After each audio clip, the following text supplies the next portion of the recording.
After my wife passed away, her 3 children inherited $30 million. And me? The man who stood by her for 40 years. I was given nothing but a tarnished silver pocket watch. They laughed in my face. They called me the unpaid handyman. They threw me out into the blinding snow. But before I walked away from the life I built, I opened the back casing of that watch. It read, Culebra Island. Trust me one last time. And when I got there, I realized my wife did not leave her greedy children a fortune. She left them a ticking time bomb, and she gave me the detonator. If you are just starting to watch this story now, take a deep breath, because what I am about to tell you is something I never imagined would happen after 4 decades of loyalty and love. Sometimes the people you raise, the ones you sacrifice everything for, are the exact same people waiting to stab you in the back the moment you no longer serve a purpose to them. If you have ever given your life to people who treated you like you meant absolutely nothing to them, hit that like button right now. Let me know in the comments where you are watching this from, because what I did next is something they never saw coming. The air in Mr. Reddy Aduller's, Sterling's mahogany-paneled office in downtown Boston, was so thick you could choke on it. The blizzard was lashing aggressively against the floor-to-ceiling windows, a fitting backdrop for the coldness inside the room. I sat in a high-backed leather chair, my rough, calloused hands resting heavily on my knees. At 68 years old, after decades working as a structural engineer, my hands told the story of a man who had built things from the dirt up. Across the heavy oak table from me sat Julian, Beatrice, and Conrad. They were my late wife, Margaret's children from her first marriage. The children I had raised, paid for, and loved as my own since they were barely out of diapers. Julian, now a 48-year-old ruthless hedge fund manager, sat with an arrogant slouch in his bespoke charcoal pinstripe suit. Beatrice, 45, and entirely dependent on her mother's credit cards, was busy checking her reflection in her phone screen. Conrad, 42, and drowning in cryptocurrency debts he thought I did not know about, was nervously tapping his foot. Mr. Sterling cleared his throat. He adjusted his gold-rimmed glasses, looking down at the thick stack of legal paperwork, carefully avoiding my eyes. He took a deep breath and read the final lines of Margaret's will. The estate, including $30 million in cash, liquid stocks, and the Boston property is to be divided equally among Julian, Beatrice, and Conrad. Silence filled the room. It was not a respectful silence for a grieving widower. It was a greedy, electric silence. Beatrice let out a dramatic breath she had been holding. Conrad smirked, leaning back and crossing his arms behind his head, like he had just won the lottery. Julian actually chuckled a low, guttural sound of pure triumph. I just sat there. I did not blink. I waited for Sterling to turn the page. I waited for him to read my name. I was her husband. We had restructured her logistics company together 20 years ago. I had poured my entire life savings, every penny I made from my engineering firm, into keeping her company afloat when the market crashed. I had rebuilt our home. Surely, there was a trust, a provision, something that acknowledged my existence. Sterling closed the heavy folder. He slowly reached into his desk drawer. He pulled out a small, worn velvet pouch and slid it across the smooth wooden table toward me. "That is for you, Arthur," he said quietly. His voice lacked the booming authority he had used to announce the $30 million. He looked ashamed. I reached out and picked up the pouch. It weighed almost nothing. I untied the string and tipped it into my palm. A single tarnished silver pocket watch fell out, accompanied by a small paper tag attached by a frayed piece of string. That was it. 40 years of absolute loyalty, 40 years of fixing their broken bones, paying their college tuitions, bailing Conrad out of his financial disasters, dealing with Beatrice's endless shopping addictions, and tolerating Julian's insufferable ego. I got a tarnished watch. Julian stood up and casually buttoned his expensive jacket. He looked down at me, his eyes full of absolute contempt. "Do not look so shocked, Arthur," he said, his voice dripping with condescension. "You were just Mom's unpaid handyman for 40 years. Be grateful she left you a little souvenir to remember her by." Beatrice chimed in, adjusting her cashmere designer scarf. "Honestly, Arthur, you should have seen this coming. This is family money. You were always just a blue-collar engineer she married out of convenience. You never really belonged in our circle, and now we do not have to pretend anymore." Conrad laughed. "Yeah. Well, the free ride is over. Old man."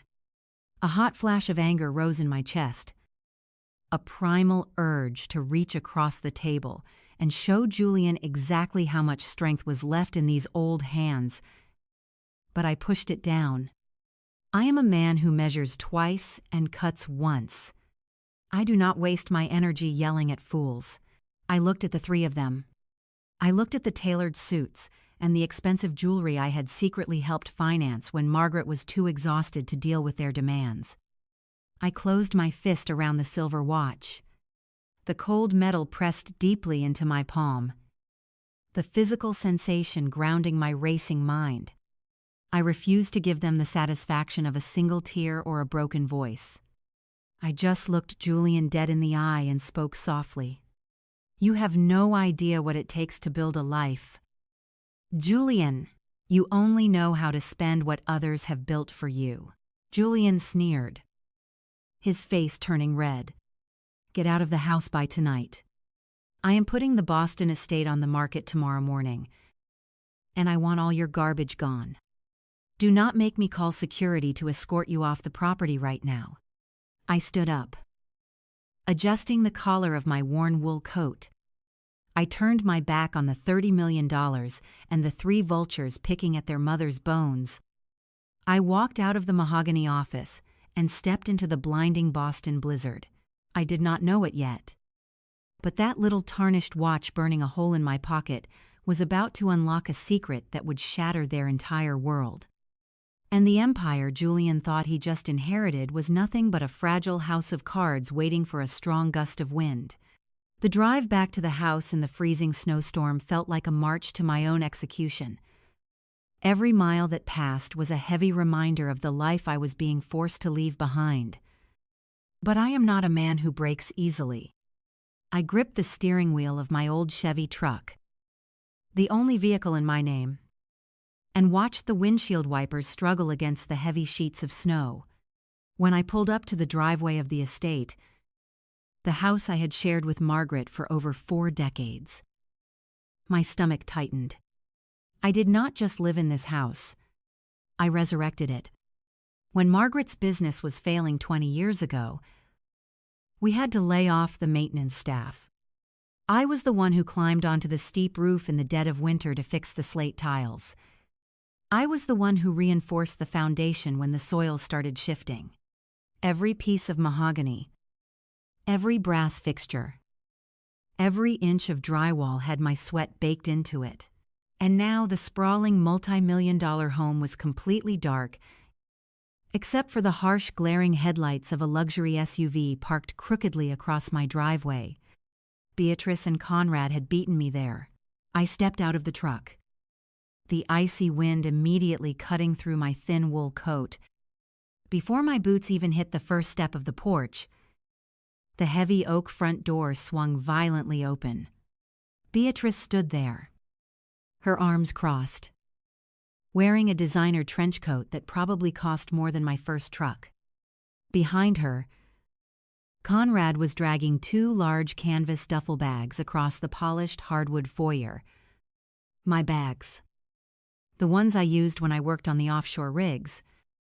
Long before these spoiled children were even a thought in Margaret's mind. Without a word of hesitation, Conrad heaved the first bag out the door. His face twisted into an ugly, triumphant sneer as he did it. It hit the snowy wooden planks of the porch with a heavy slash in Sporting Devon. Sickening thud. Sliding to a stop at my feet, the second bag followed immediately, bouncing off the railing and spilling a few of my flannel shirts onto the frozen grass below. Beatrice stepped forward. Sheltered by the massive awning I had installed, specifically because she used to complain about getting snow on her hair while fumbling for her house keys in high school. "You need to leave, Arthur." Beatrice demanded, her voice flat and completely devoid of any human empathy. "Julian wants the locks changed by midnight, and the security team is already on their way. We are not playing games with you. You have no legal right to step foot in this house ever again. The title is in our name now, and we want you gone before the neighbors start asking questions." I stood there in the freezing blizzard. The cold snow was blowing against my face, soaking into my collar. But my blood was boiling so hot, I barely felt the chill. I did not drop to my knees. I did not beg them for a few more days. I did not ask for a single penny of their $30 million. I just looked at the two of them standing in the warm glow of the foyer, looking at me like I was a stray dog that had wandered onto their pristine property. I stepped up onto the porch, my heavy boots making the wood groan under my weight. Conrad took a nervous step back, bumping into the doorframe. He always was a coward when things got physical. I looked him dead in the eye, my voice cutting through the sound of the howling wind. "I built this porch with my own bare hands when you were still wetting the bed, Conrad." I said, my tone low and dangerous. "I leveled the joists so your mother would have a safe place to sit in the mornings." I looked over at Beatrice, who was suddenly gripping the door handle very tightly.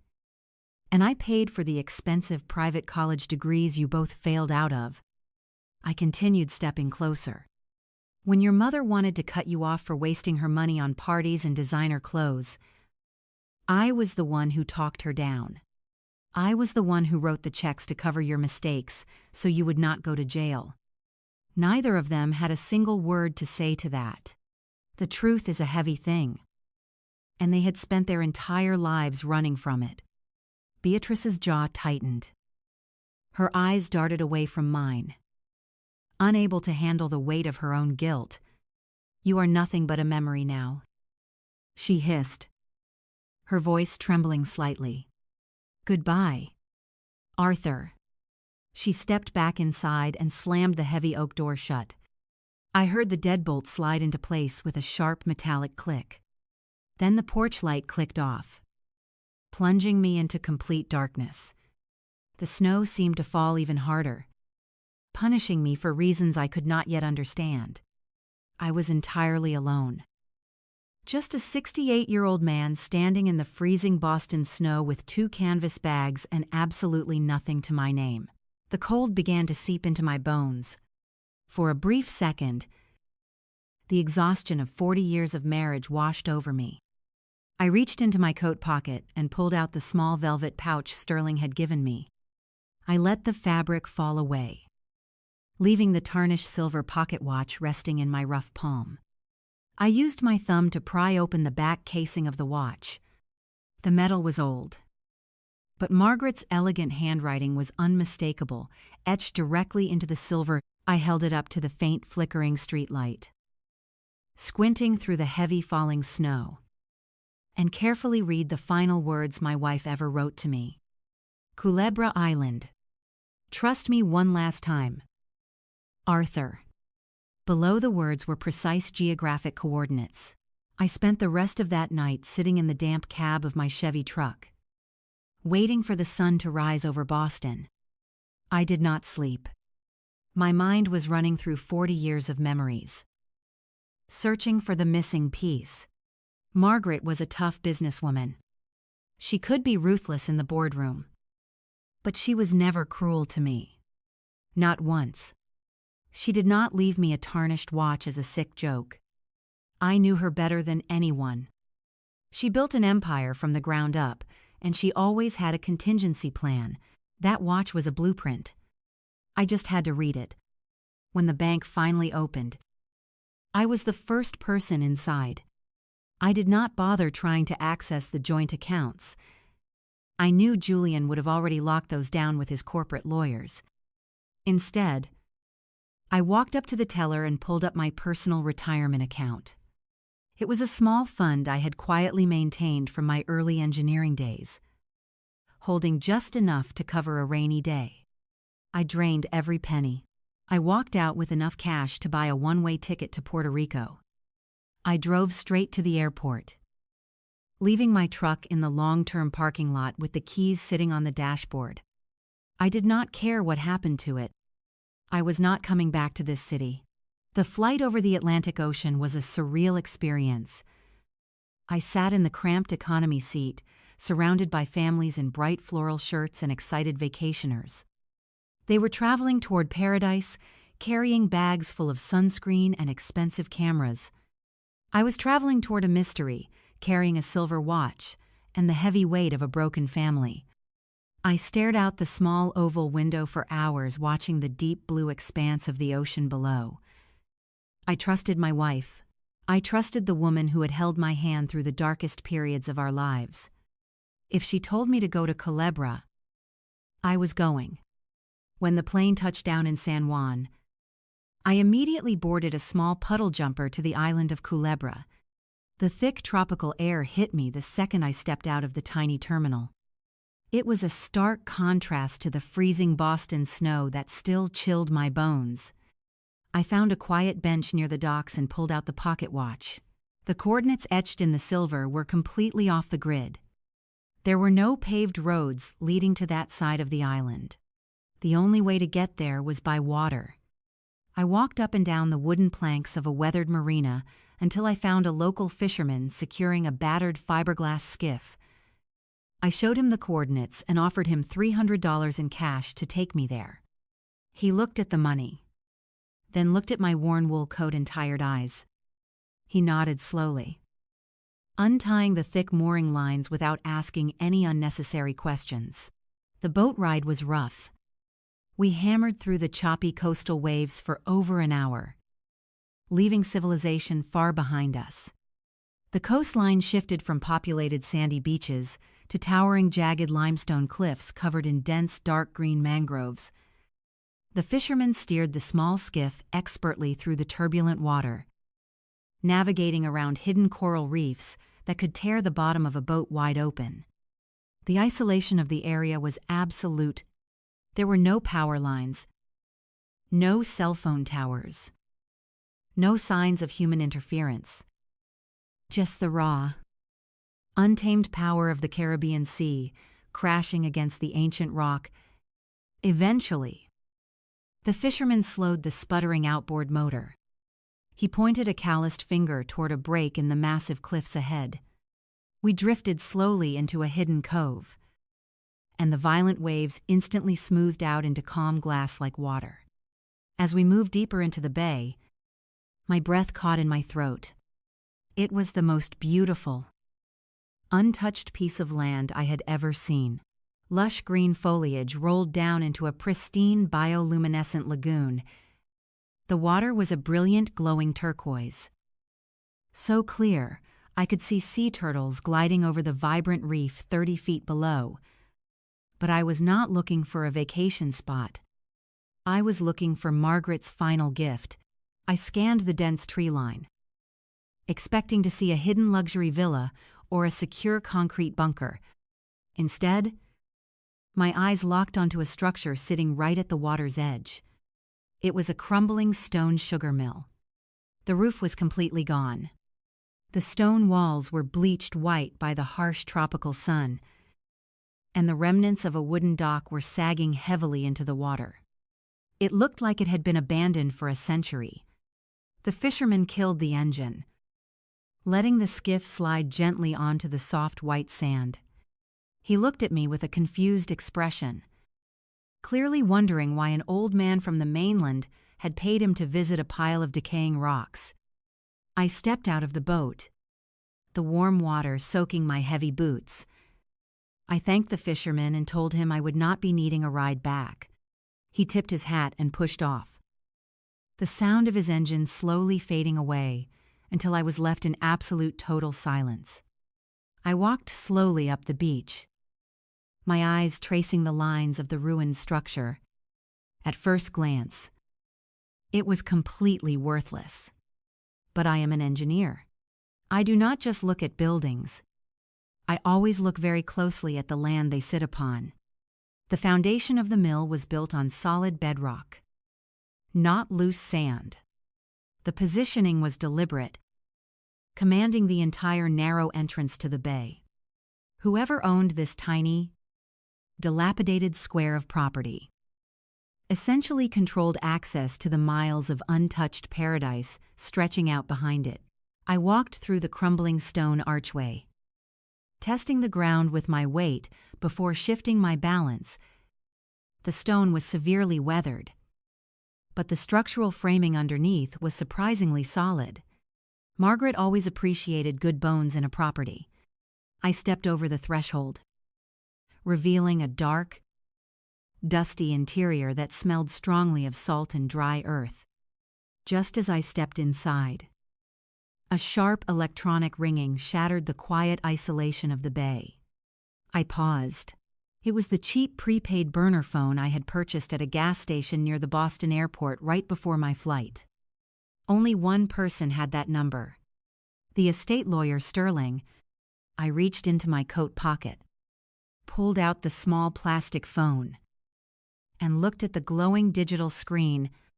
It was an unknown mainland number. I pressed the green button and lifted the phone to my ear, not saying a single word. "Arthur, is that you?" the voice on the other end asked. It was Julian. His tone was entirely different from the venomous sneer he had used in the mahogany-paneled office just 36 hours ago. Now his voice was dripping with a heavy artificial warmth. It was the exact same smooth, practiced tone he used when he was trying to close a lucrative hedge fund deal with a hesitant client. I stood perfectly still in the dusty shadows of the ruins, listening to the rhythmic sound of the ocean waves crashing behind me, and let him talk. "Arthur, listen." Julian continued using my first name with a forced familiarity he had never once directed at me in 40 years of knowing him. "We feel terrible about how things went down yesterday. Emotions were running incredibly high, and we all said some very harsh things that we deeply regret today. Beatrice has been crying all morning. We know Mom left you that worthless scrap of land down in the Caribbean. It is an absolute insult to everything you did for her over the decades. And we want to make it right." I remained completely silent. The heavy silence forced Julian to fill the uncomfortable dead air. Conmen always talk way too much when they start getting nervous. "Look," he said, his voice tightening just a fraction of an inch. "We genuinely want to do the right thing here for the family. We had our corporate real estate guys look into that remote parcel this morning. It is unbuildable, zoned out for any commercial development, and basically a liability with the upcoming property taxes. But you are family. Arthur, we want to buy it from you. We are willing to wire $200,000 directly into your bank account by the end of the business day.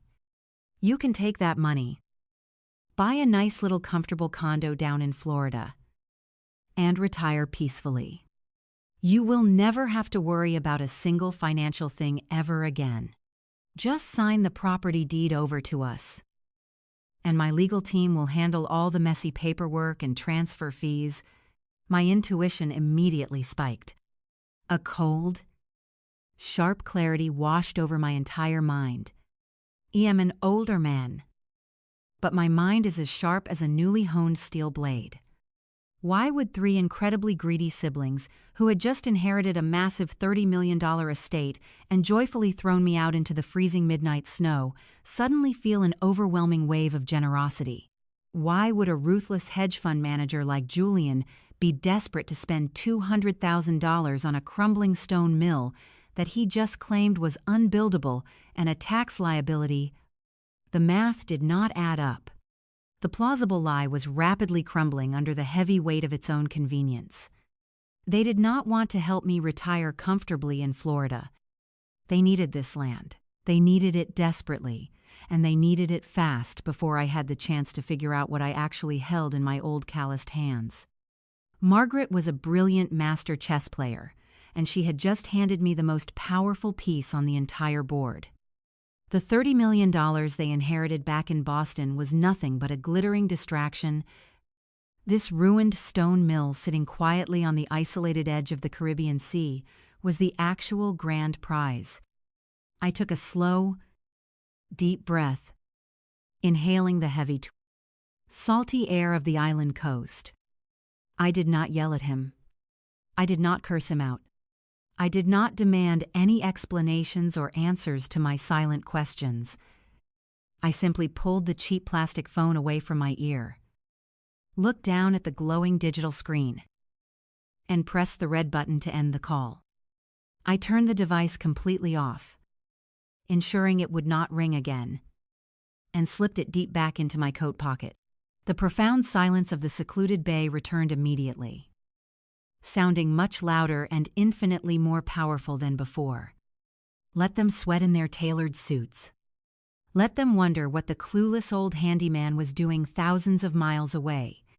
I turned my attention away from the mainland drama and stepped further into the dark shadows of the stone ruins. My eyes slowly adjusted to the dim lighting, carefully scanning the accumulated debris scattered across the dirt floor. I knew Margaret. She would never send me to a place like this without leaving clear and exact instructions on what to do next. The pocket watch in my pocket was the first step, but there had to be something else hidden inside these decaying walls. I slowly walked toward the back of the single room, ready to uncover the truth.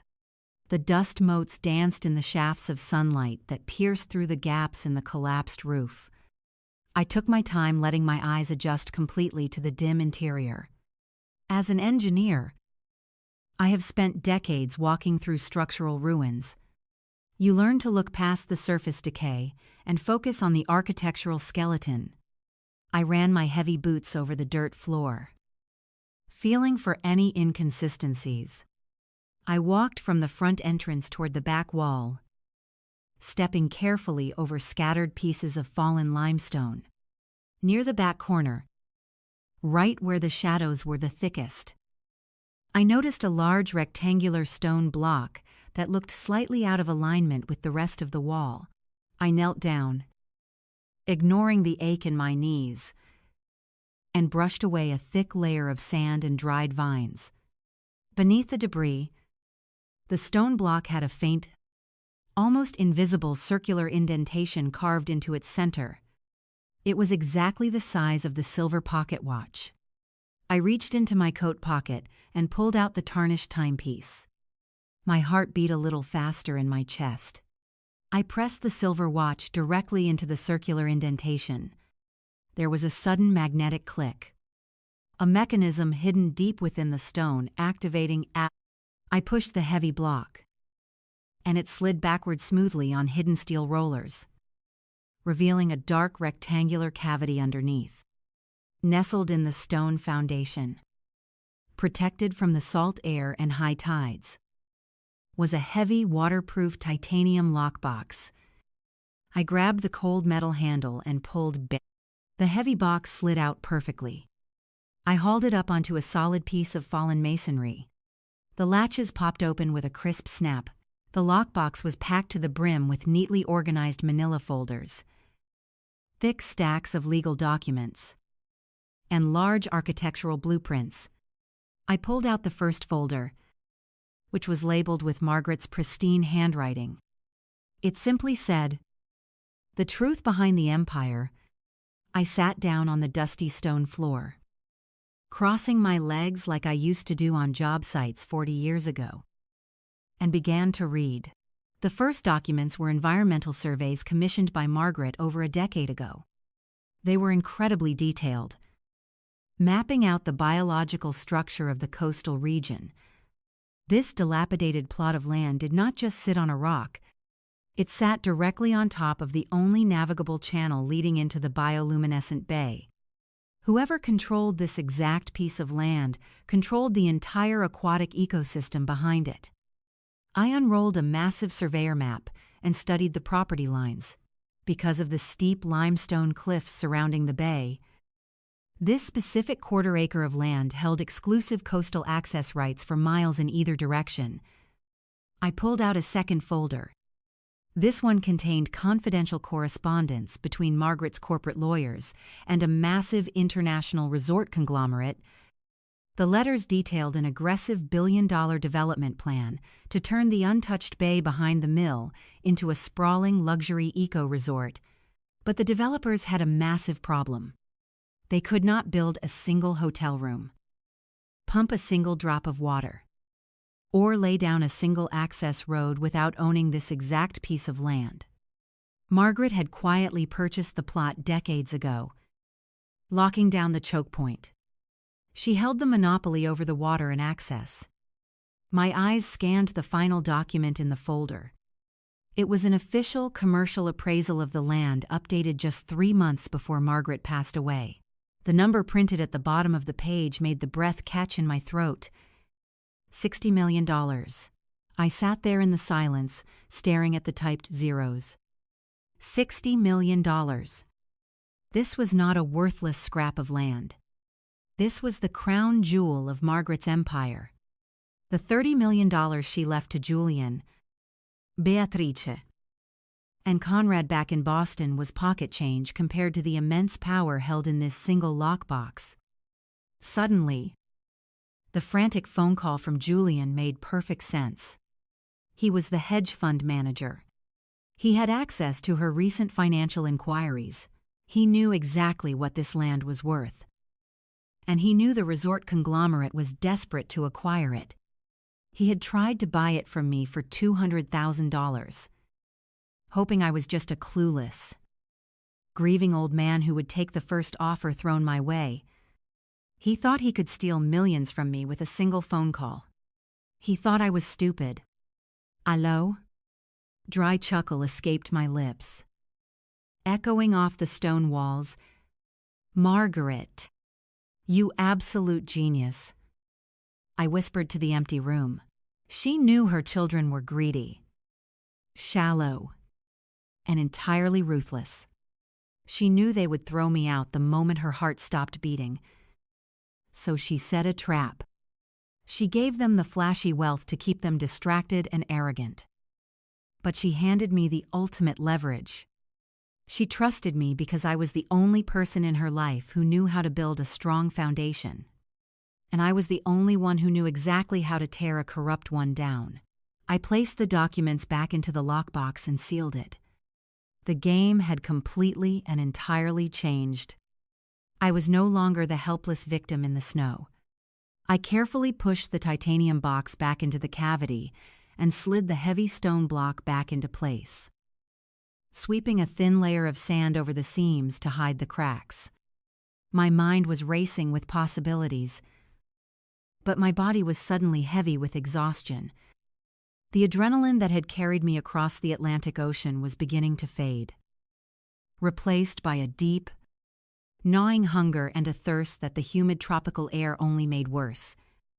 I stepped out of the dark ruins and back into the blinding Caribbean sunlight. The fishermen had long since departed, leaving me stranded on the isolated beach. I had no boat, no vehicle, and only a few crumpled $20 bills left in my wallet. After paying for the skiff, I began the grueling trek up the steep trail leading away from the cove. Relying on my decades of physical labor to push my legs up the rock, it took me nearly 2 hours to reach a paved coastal highway. I hitched a ride with a local farmer who dropped me off in front of a small grocery store on the outskirts of the town. My plan was simple. I needed to buy some basic provisions, a bottle of water, and find a cheap motel room where I could rest and formulate a strategy to protect Margaret's trust. I walked down the narrow aisles of the store, picking up a loaf of bread, some sliced ham, and a gallon of water. I carried my meager supplies to the front counter and pulled out my debit card. It was tied to my personal checking account, a small fund I used for daily expenses back in Boston that held a few thousand dough. I slid the plastic card into the machine and waited for the familiar beep. Instead, the small screen flashed a bright red error message. Declined. I frowned, assuming it was a simple reading error, and wiped the magnetic strip on my coat before trying again. Declined. The cashier, a young woman with a sympathetic smile, suggested I try the cash machine in the corner of the store. I walked over, inserted my card, and punched in my personal identification number. The screen loaded for a long moment before displaying a stark, terrifying message. Account frozen. Please contact your financial institution. A cold knot formed in my stomach. I stepped outside into the oppressive afternoon heat, pulled out my cheap burner phone, and dialed the customer service number on the back of my card. After navigating a maze of automated menus, I finally reached a human representative. I provided my social security number and verified my identity. Asking why my personal checking account was suddenly inaccessible, the young man on the line sounded incredibly nervous. He placed me on a brief hold, and when he returned, his voice was tight. "Mr. Caldwell," he said slowly, "your accounts have been entirely locked by our fraud prevention department. A flag was placed on your profile early this morning, citing suspicious activity and unauthorized withdrawals. I demanded to know who authorized the freeze." The representative hesitated before explaining that the flag originated from the corporate banking division initiated by an executive wealth management director. Julian. The realization hit me like a physical blow to the chest. Julian was a high-level hedge fund manager with massive leverage over regional banks. When I refused his insulting $200,000 offer over the phone, he did not just get angry. He retaliated with the full crushing weight of his corporate power. He used his inside connections to falsely flag my accounts, locking me out of my own money. He knew I was thousands of miles from home. He knew I had drained my retirement to buy the plane ticket. And now he had deliberately cut off my last remaining lifeline, leaving a 68-year-old man completely penniless and stranded on an island. I ended the call and stared at the cracked pavement beneath my boots. The sheer cruelty of his actions was breathtaking. He was not just trying to steal the $60 million property. He was actively trying to break me. He wanted me starving, desperate, and begging for his help. I walked back into the store, put the bread and ham back on the shelves, and used my last physical dollar bills to buy the gallon of water. I sat on a wooden bench outside, the humid air suffocating me, and tried to process the absolute malice of the children I had raised. Just as I unscrewed the cap of the water bottle, my burner phone vibrated in my pocket. It was not a phone call this time. It was a new email notification. I opened the message. It was from Sterling, the estate lawyer back in Boston. The subject line was urgent. I read the short clinical paragraphs and my blood ran ice cold. Julian was not just freezing my bank accounts. He was initiating a brutal legal strike, according to the email. Julian, Beatrice, and Conrad had formally filed an emergency motion in the state court. They were petitioning a judge to declare me legally incompetent to manage my own affairs, citing advanced undiagnosed dementia. They claimed I had wandered off to Puerto Rico in a state of severe mental confusion and was a danger to myself. If the judge approved the medical conservatorship, Julian would gain total legal control over my identity, my signature, and any property I owned. They would lock me away in a quiet facility and steal Margaret's final gift without me being able to fight back.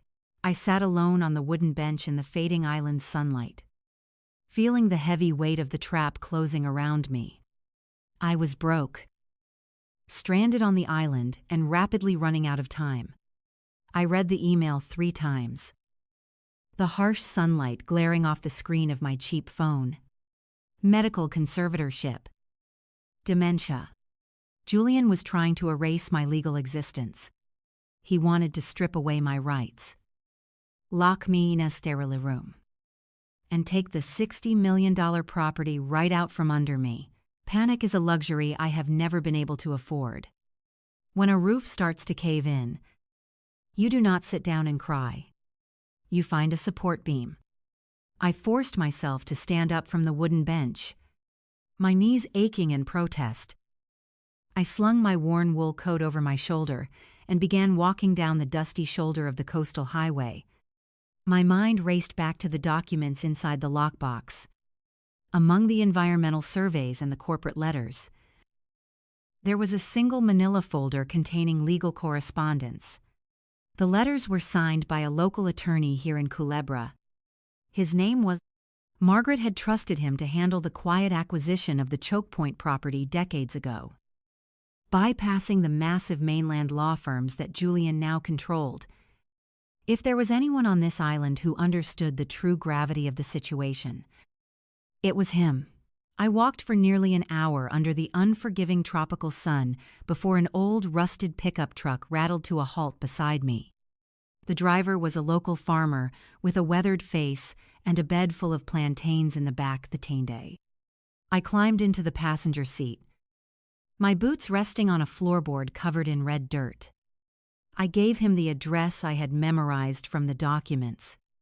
It was in a small working-class town on the other side of the island, far away from the glittering tourist resorts. The drive was long and quiet. I stared out the cracked window, watching the endless expanse of the Caribbean Sea roll by, holding tightly to the gallon of water I had bought with my last few dollars. When the truck finally sputtered to a stop, I thanked the farmer and stepped out onto a cracked sidewalk. The address led me to a small, unassuming storefront tucked between a closed-down dive shop and a bustling local bakery. There were no glass high-rises, no mahogany-paneled waiting rooms, and no arrogant receptionists in designer suits. The wooden sign above the door simply read, Mateo and Associates Environmental Law. I pushed open the screen door. The office smelled of old paper, strong coffee, and sea salt. A large ceiling fan spun lazily overhead, doing very little to cut the stifling humidity. Behind a cluttered desk sat Mateo. He was a sharp-looking Puerto Rican man with silver hair, wearing a faded linen shirt and reading glasses perched on the edge of his nose. He looked up from a thick stack of property deeds as I walked in. He did not look impressed. I stood before his desk, acutely aware of how I must have looked. A 68-year-old mainlander sweating through a cheap flannel shirt, exhausted, broke, and carrying nothing but a plastic water bottle. "Can I help you, friend?" Mateo asked, his voice smooth but firm, the kind of voice used to dismiss lost tourists who wandered off the beaten path. I cleared my throat, trying to steady my breathing. "My name is Arthur Caldwell." I began keeping my voice low and steady. "I need legal representation. I own a piece of property on the western coast, and my stepchildren are currently filing emergency motions in Boston to declare me mentally incompetent to seize the deed." Mateo leaned back in his heavy wooden chair, crossing his arms over his chest. He looked me up and down, his eyes narrowing with a heavy dose of skepticism. "With all due respect, Mr. Caldwell," he said slowly, "I do not handle mainland family squabbles. If your kids are trying to put you in a home, you need a medical advocate, not an environmental attorney. Furthermore, I do not take walk-in clients, especially those who look like they just hiked out of the jungle. I suggest you call the local authorities if you need assistance getting back to your hotel." He reached for a pen, clearly signaling that our brief conversation was over. But I did not move. I planted my boots firmly on his scuffed linoleum floor. "I am not staying at a hotel," I said, my voice hardening into the sharp, commanding tone I used on chaotic construction sites. "I do not have a hotel room. My bank accounts have been entirely frozen by a hedge fund manager at a mainland financial institution. I am completely broke, and I am running out of time before a judge strips away my basic human rights." Matteo sighed heavily, pinching the bridge of his nose. "Look, I feel for you. I really do," he replied, his patience wearing dangerously thin. "But people come to this island every single day, trying to escape their problems. I am a busy man. I protect local land from corporate developers. I do not have the time or the resources to fight a massive mainland legal team over a family dispute. Please. The door is right behind you." I knew words would not convince him. He dealt with desperate people all the time. I reached into the inner pocket of my coat before leaving the stone ruins. I had taken one specific piece of paper from the titanium lockbox. I pulled the folded document out and gently placed it flat on his cluttered desk. "I am not here to ask for your charity, Matteo," I said quietly. "I am here because my wife told me to trust you." Matteo glanced down at the paper. It was the original bill of sale. At the bottom, signed in blue ink, was her name. Margaret. Matteo stared at the blue ink on the weathered paper. The heavy skepticism that had hardened his face just a moment ago vanished, replaced by a sudden intense focus. He slowly reached into the breast pocket of his linen shirt, pulled out a microfiber cloth, and methodically cleaned the lenses of his reading glasses. He slipped them back onto his face and leaned forward, holding the document up to the light of the spinning ceiling fan. The room was completely silent, save for the rhythmic humming of the old motor above us. For a long minute, he did not say a single word. He just studied the signature, tracing the familiar loops and sharp angles of Margaret's handwriting with his eyes. Then he let out a long slash, heavy breath, and set the paper gently back down on his cluttered desk. He looked up at me, and the dismissal in his eyes was entirely gone. It was replaced by a look of profound respect. "Pull up a chair, Arthur," Matteo said softly, gesturing to a worn leather seat across from him. "If Margaret sent you all the way out here to find me, then we have a lot of work to do." I sank into the chair, my muscles finally getting a reprieve.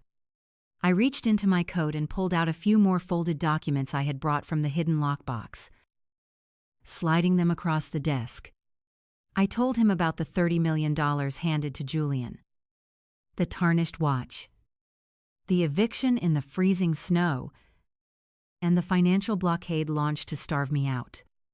Matteo listened silently, not interrupting me once. When I finished, he picked up the new documents I had provided. They were the environmental surveys and the corporate correspondence Margaret had hidden away. Matteo began to read through the dense legal jargon. At first, his face was unreadable, a stone mask of professional concentration. But as he turned the second page, the corner of his mouth twitched. By the third page, a low rumble started deep in his chest. Suddenly, he leaned back in his heavy wooden chair and let out a booming, genuine laugh. It was a rich, echoing sound that completely filled the small office. I sat there, confused and a little defensive. I did not see what was so funny about my life being systematically destroyed by my stepchildren. Matteo caught the look on my face and quickly held up a hand, wiping a tear of mirth from the corner of his eye. "I am not laughing at you," Matteo said, his voice thick with amusement. "I am laughing at the absolute terrifying brilliance of your late wife." Margaret was always 10 steps ahead of everyone else in the room. But this is a masterpiece. I leaned forward, my hands gripping the armrests of the chair. "Explain it to me," I said. Matteo tapped a thick finger against the documents. "You think your stepchildren just inherited a $30 million empire?" He began, his tone shifting into sharp analytical focus. "You think they are sitting in that Boston mansion drinking champagne and enjoying the fruits of your hard labor? But they are not. They are sitting on a powder keg, and the fuse has already been lit." He opened a side drawer of his desk, pulled out a thick sealed folder, and dropped it right in front of me. "Margaret contacted me 6 months before she passed away. She knew exactly what Julian, Beatrice, and Conrad were doing. She knew they had been quietly embezzling funds from her corporate accounts for the past 5 years.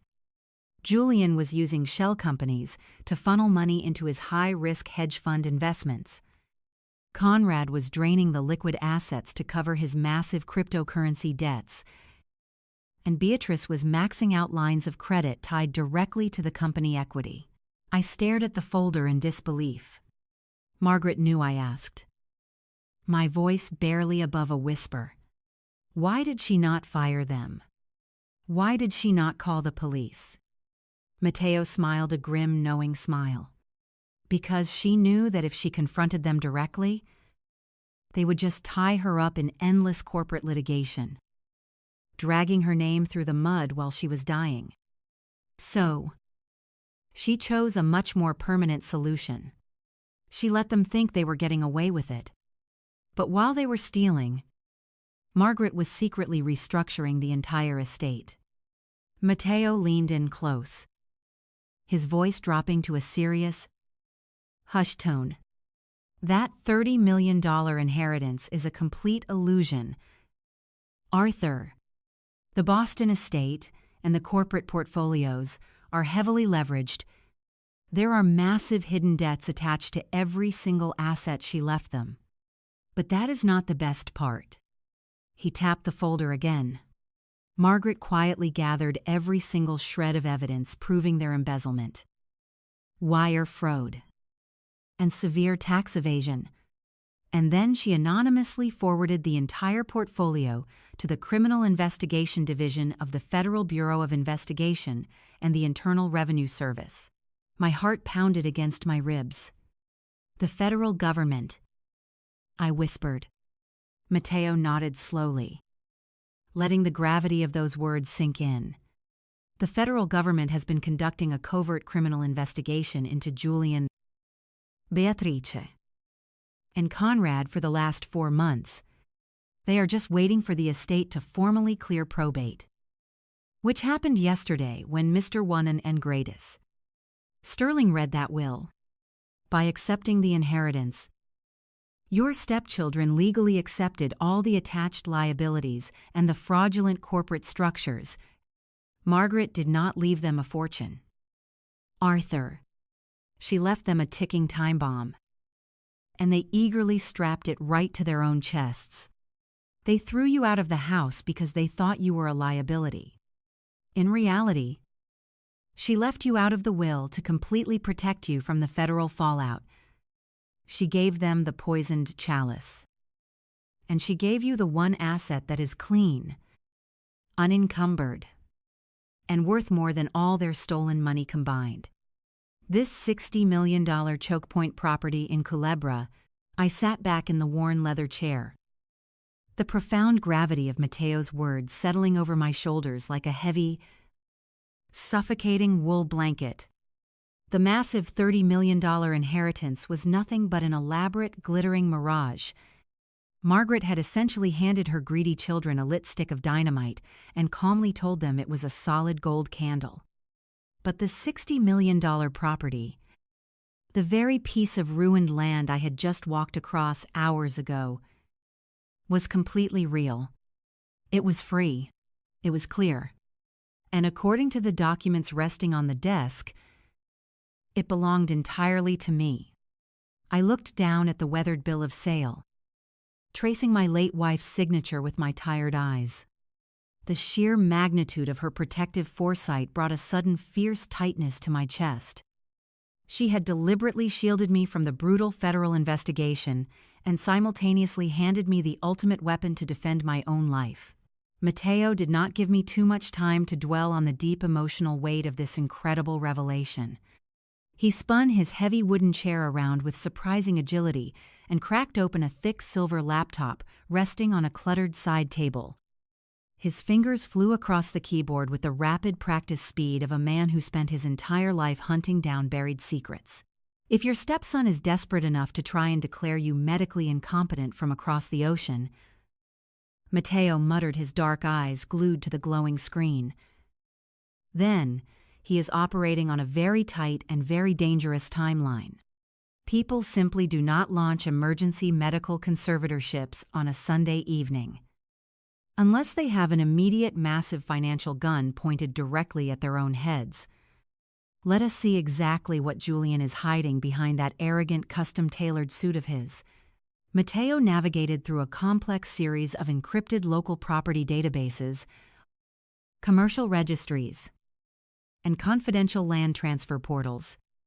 The heavy silence in the small office was broken only by the sharp, rhythmic clicking of his keyboard and the lazy, rattling hum of the overhead ceiling fan. As a veteran environmental attorney in Puerto Rico, Matteo possessed deep, established connections and backdoor access to preliminary commercial filings that had not yet hit the public mainland records. I watched the bright reflection of the computer screen flicker softly across his reading glasses. The genuine amusement he had displayed just moments ago had completely vanished, replaced by a rigid, dangerous, and almost predatory focus. After several long, agonizing minutes of searching, he abruptly stopped typing. He let out a low, sharp whistle and slowly shook his head in absolute disbelief. "Arthur, you are not going to believe the sheer catastrophic scale of the hole this boy has dug for himself," Matteo said, turning the laptop screen toward me so I could read it. I leaned forward in the leather chair, squinting at the dense legal text and the bright corporate logos illuminating the screen. It was a preliminary commercial sales contract. At the very top of the first page was the unmistakable bold logo of the massive international resort conglomerate that Margaret had mentioned in her hidden files. At the very bottom of the final page, scrolled in stark black digital ink, was the electronic signature of Julian Caldwell. I stared at the glowing screen in absolute bewildered confusion, my jaw tight. How could he possibly sign a legally binding contract for a piece of coastal land he does not even own? I asked, my voice rising with anger. Matteo pointed a finger at a specific indemnity clause buried deep in the dense legal jargon of the contract. "Because he lied through his teeth," Matteo stated bluntly. Crossing his arms, Julian confidently presented himself to the resort conglomerate as the sole legal executive and the primary uncontested beneficiary of Margaret's entire estate. He used the $30 million mainland inheritance as a massive financial smokescreen to prove his corporate legitimacy. He boldly claimed that this Caribbean choke point property was simply a forgotten, overlooked asset bundled into the larger portfolio he now fully controlled. The resort developers have been desperately trying to get their hands on this specific bay for over a decade. They were so incredibly eager to finally secure the bioluminescent lagoon and the exclusive coastal access rights that they completely rushed their standard due diligence. They wanted to lock the lucrative deal down before any rival international developers could swoop in and steal it. And to do that, they foolishly agreed to Julian's demand for an immediate non-refundable cash deposit. Matteo highlighted a specific line of text, showing a completed wire transfer. He pocketed $20 million yesterday. $20 million. Hearing that massive number, I felt a cold, prickling sweat break out on the back of my neck. But why the immediate rush, I asked, leaning back. If he knew he had to eventually pry the legal deed from my hands, why sign the fraudulent contract and take the corporate money before the land was securely his? Because Julian is drowning, Matteo replied, his voice dark and incredibly serious. You thought Conrad was the only one in that family with severe debt problems. Conrad plays with digital coins. Julian plays the high-stakes international hedge fund markets, and he treats them exactly like his own personal unregulated casino. I just pulled his offshore financial background file. Julian has accumulated massive catastrophic losses over the last 12 months. He illegally leveraged his own corporate shell companies to the absolute limit, and his ruthless creditors were finally calling in the massive loans. He needed immediate untraceable cash to avoid a very violent collection. He took the $20 million deposit from the resort developers to temporarily save his own skin arrogantly, assuming he could easily force you to sign over the property deed immediately afterward. He thought you were just a weak, clueless old handyman who would be entirely powerless to ever stop his vicious plan. I looked at the glowing screen of the laptop, absorbing the sheer magnitude of Julian's fatal miscalculation. He had built his entire corporate survival on the absolute certainty that I would simply roll over and surrender. He assumed my age made me fragile and that my grief made me blind. But he had forgotten one crucial detail. I spent my entire life as a structural engineer. I know exactly how to read a blueprint. And I know exactly how to demolish a structure by simply removing a single load-bearing pillar. Matteo closed the silver laptop with a sharp, decisive click. So, the seasoned attorney said, leaning forward and resting his elbows on the cluttered desk, we have a few options here. Arthur, we can contact the mainland authorities right now. Present this fraudulent contract to the federal investigators and let the FBI arrest your stepson before the sun goes down. It would be clean. It would be fast. And it would immediately stop the emergency medical conservatorship he filed against you. I sat quietly in the worn leather chair, listening to the rhythmic humming of the overhead ceiling fan. I thought about the freezing snow in Boston. I thought about Beatrice throwing my canvas bags onto the wet porch and Conrad laughing at my decades of sacrifice. I thought about Julian calling me an unpaid handyman, staring at me with absolute contempt while he secretly plotted to lock me away in a medical facility just to cover his own gambling debts. A cold, heavy resolve settled deep into my chest. No, I said, my voice steady and completely devoid of any hesitation. If we call the federal investigators right now, he will just hire an army of expensive defense attorneys. He will claim it was a simple administrative misunderstanding, a paperwork error made in the emotional aftermath of his mother passing away. He will find a way to wriggle out of it, or at least drag the legal battle out for years while I rot in a courtroom. I do not want him to just get caught. I want him to completely shatter against the wall he built himself. Matteo smiled, a slow, dangerous grin spreading across his weathered face. I was hoping you would say that, he murmured. What is the play, engineer? We secure the foundation. I replied, I need you to lock this property down so tightly that not even a team of Supreme Court justices could pry it out of my hands. Matteo immediately pulled a fresh stack of legal documents from his bottom desk drawer We spent the next 4 hours drafting the paperwork for an ironclad independent trust. We transferred the deed of the $60 million Choke Point property directly from Margaret's initial holding company into the newly formed trust, naming me as the sole irrevocable trustee. We embedded multiple layers of legal poison pills within the trust charter.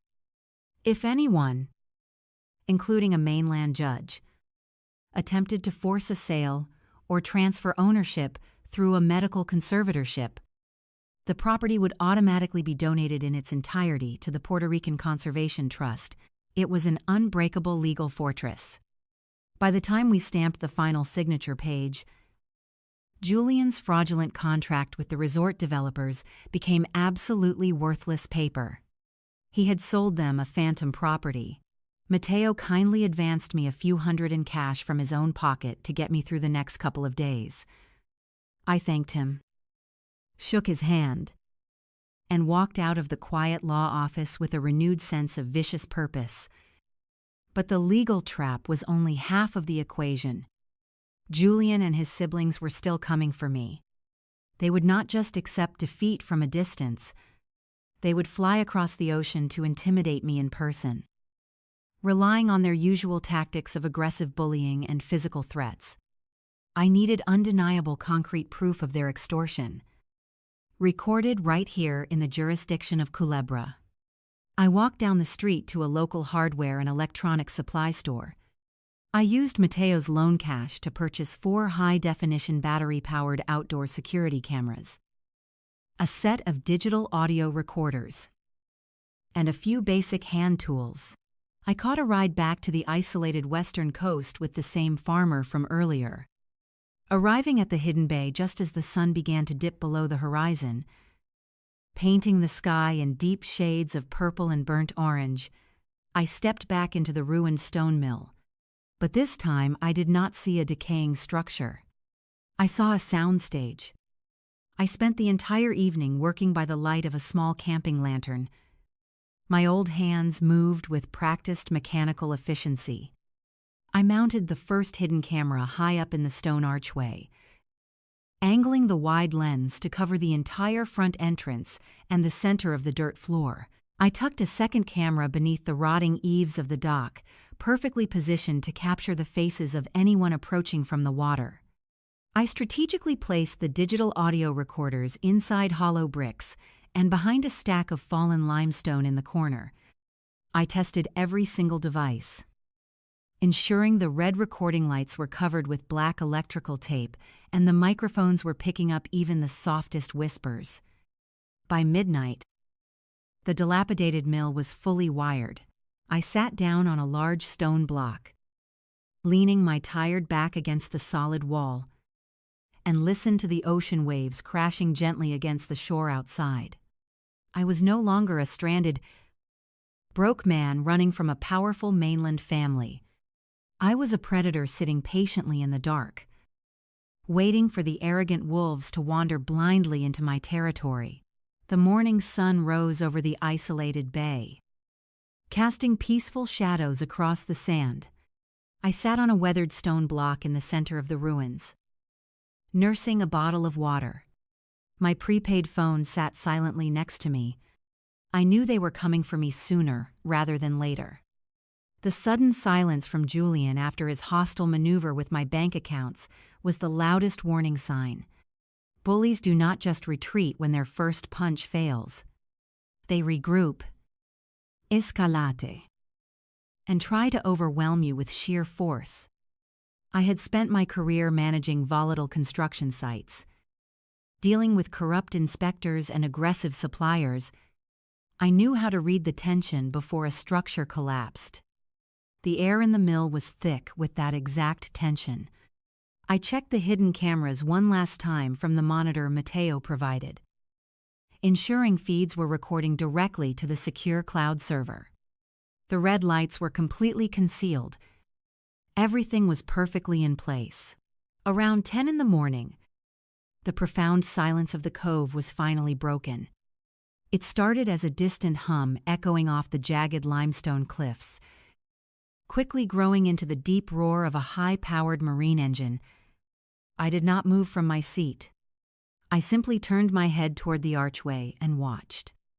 A sleek white luxury yacht tore into the calm water of the bay, leaving a massive white wake behind it.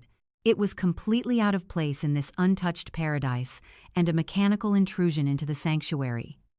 The boat slowed aggressively as it approached the shoreline, the hull scraping harshly against the very soft sand. I watched as 5 figures disembarked. They waded through the shallow water, completely disregarding the pristine environment around them. Leading the pack was Julian. He was no longer wearing his bespoke suit, but he still managed to look entirely arrogant in a crisp white linen shirt and designer sunglasses.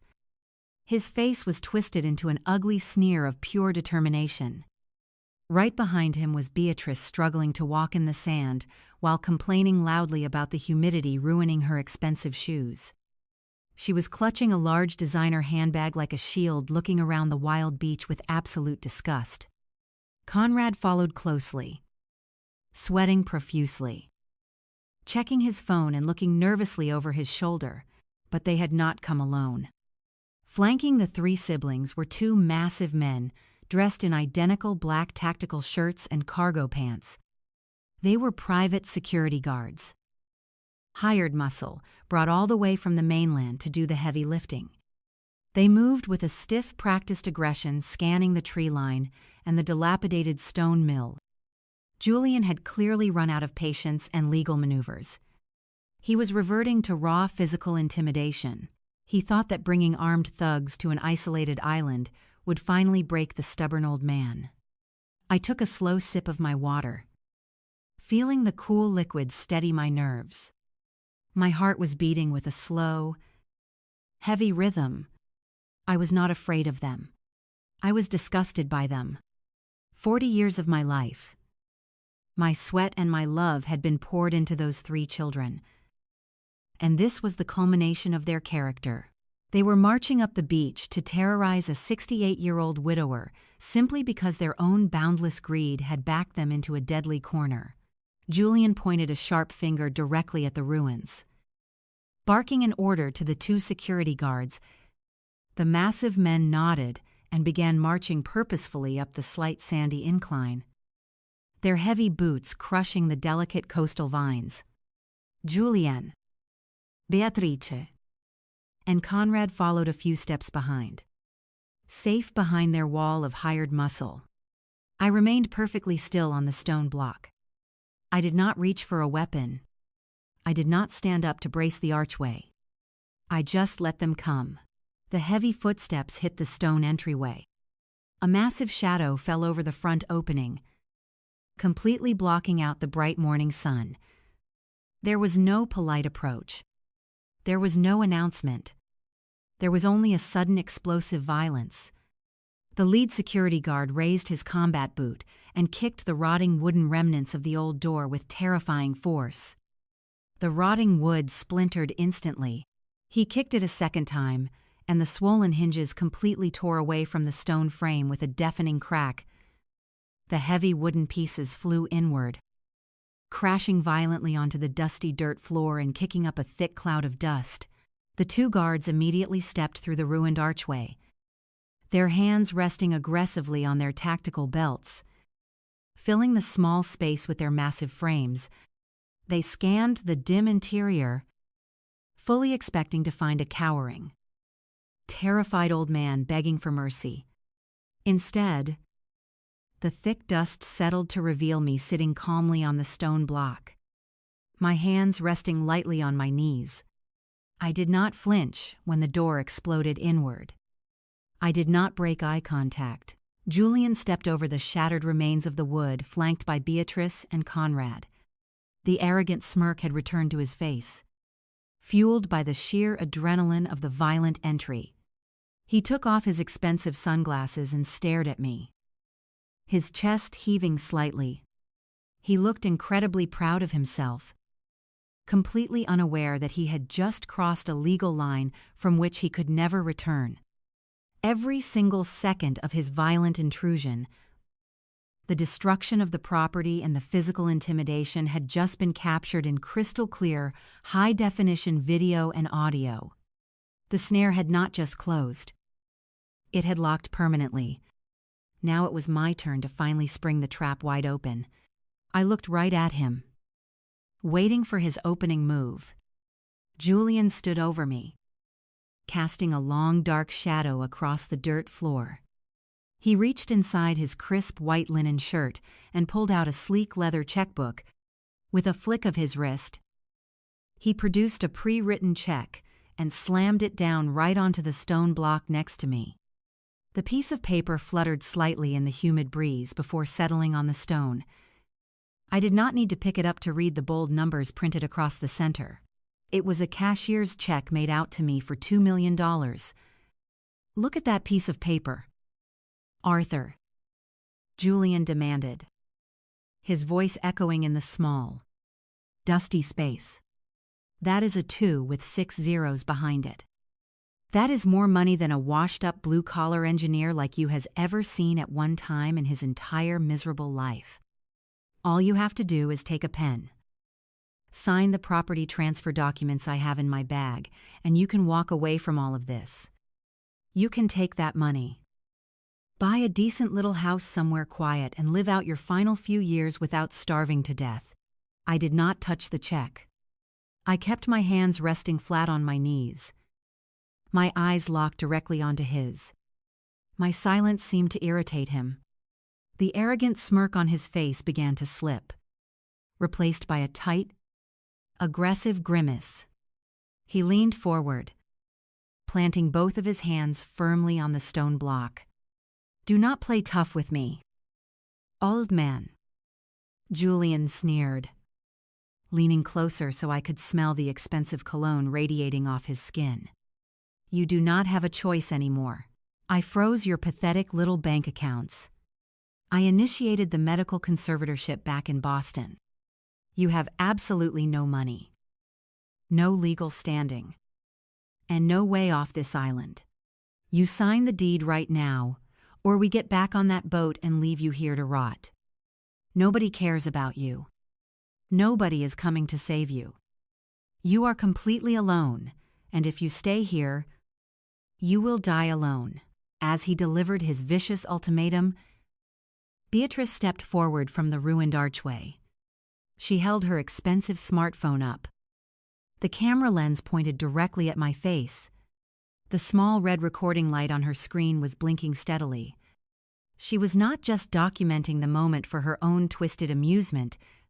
She was gathering ammunition, trying to capture me looking confused, angry, or desperate, so they could submit the footage to the mainland judge as proof of my supposed mental decline. "Say something, Arthur," Beatrice taunted, her voice shrill and dripping with fake concern.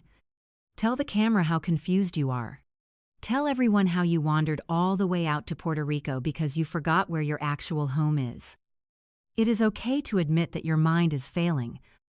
We just want to help you. Right, Julian, we just want to make sure you are safe in a nice, secure medical facility where professionals can look after you."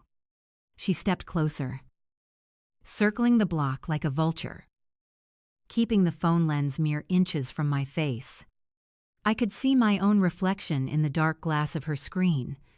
I looked tired, my gray hair messy from the humid wind, my flannel shirt stained with dust. I looked exactly like the broken, defeated old man they desperately needed me to be. But my eyes were cold and completely clear. I did not give her the reaction she wanted. I did not shout, and I did not cry. Conrad paced nervously near the shattered doorway, occasionally glancing out at the calm water of the bay. "Just sign the stupid paper, Arthur," he muttered, wiping a thick layer of sweat from his forehead. "We do not have all day to sit around in these rotting ruins. Take the $2 million and be grateful. Julian is being incredibly generous. You do not want to see what happens if you make us do this the hard way." He gestured weakly toward the two massive security guards. The two guards shifted their weight, stepping deeper into the room. They crossed their arms silently, reinforcing the threat of physical violence. They were the muscle, the heavy consequence waiting to be unleashed if the $2 million bribe failed to work. Their presence was designed to terrify me into submission. The sheer audacity of their plan was staggering. They had broken into my property, destroyed the barrier, threatened my life, and attempted to extort a $60 million piece of land from me for a fraction of its true value. And they were doing it all while Beatrice cheerfully recorded the entire federal crime on her smartphone. They were so blinded by their own privilege and their desperate greed that they had completely lost touch with reality. They genuinely believed that the laws of the mainland did not apply to them in this isolated Caribbean cove. I let the heavy silence stretch out for another long minute. I wanted every single one of their threats, every single taunt, and every single piece of extortion to be thoroughly captured by the high-definition hidden cameras I had installed in the archway above them. I wanted the audio recorders hidden beneath the limestone to pick up the precise tone of Julian's malice and Conrad's desperate urgency. When I felt confident that the trap had collected enough evidence to send them all to federal prison, I slowly reached out and picked up the cashier's check. Julian let out a very short, arrogant laugh, clearly believing he had finally broken my spirit. Beatrice moved her camera closer to film my hands holding the paper. Conrad finally stopped his relentless pacing, letting out a massive sigh of deep relief. They thought they had won. They thought I was finally surrendering. But they were about to learn a very brutal lesson. I held the crisp cashier's check between my thumb and forefinger. The expensive paper felt heavy with the weight of their profound arrogance. Julian leaned back slightly, crossing his arms over his chest, his face radiating the smug satisfaction of a man who firmly believed that everyone in the world had a price. Beatrice lowered her phone just a fraction of an inch, a cruel smile playing on her lips. Ready to capture the exact moment my dignity shattered, Conrad wiped his sweaty hands on his expensive jeans. Letting out a long breath, I looked at the three of them. These spoiled adults who had spent their entire lives treating other human beings like disposable stepping stones. Then I moved. I did not move like a broken, confused old man. I moved with the steady, deliberate strength of an engineer who had spent 40 years hauling steel beams and pouring concrete. I pushed myself up from the stone block, my boots scraping loudly against the dirt floor, and slowly stood up to my full height. I am not a small man, and as I straightened my spine, I forced Julian to take a half step backward. I looked down at the $2 million check in my hand. It was a fortune to most people. To me, it was nothing but an insult. I casually turned my wrist, opening my fingers, and let the piece of paper flutter down to the dusty floor. It landed right in the dirt next to Julian's polished leather shoes. "What are you doing?" Julian demanded, his arrogant smile instantly vanishing, replaced by a dark scowl of genuine confusion. "Pick that up and sign the transfer papers." "Arthur, I am not going to offer you this kind of money a second time." I ignored his childish command. Instead, I reached deep into the inside pocket of my worn wool coat. My fingers closed around the cold, smooth plastic of the digital audio recorder I had purchased the night before. I pulled it out and placed it gently on the stone block right next to me. The small screen was illuminated, displaying the running time code of the active recording. I tapped the thick plastic casing with my index finger, making sure Beatrice caught the device perfectly in the frame of her smartphone camera.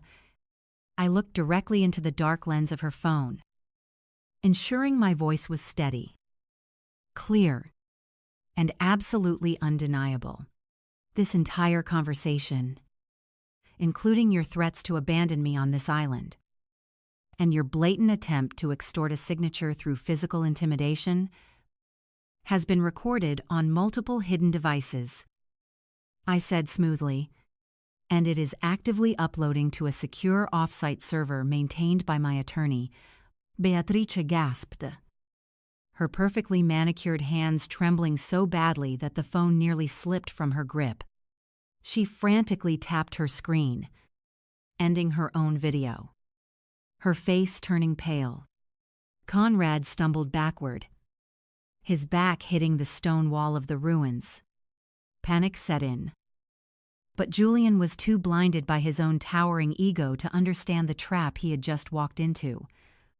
He sneered, slamming his fist onto the stone block. "You think a cheap tape recorder is going to save you?" he shouted, his voice cracking with rising anger. "I do not care if you recorded me.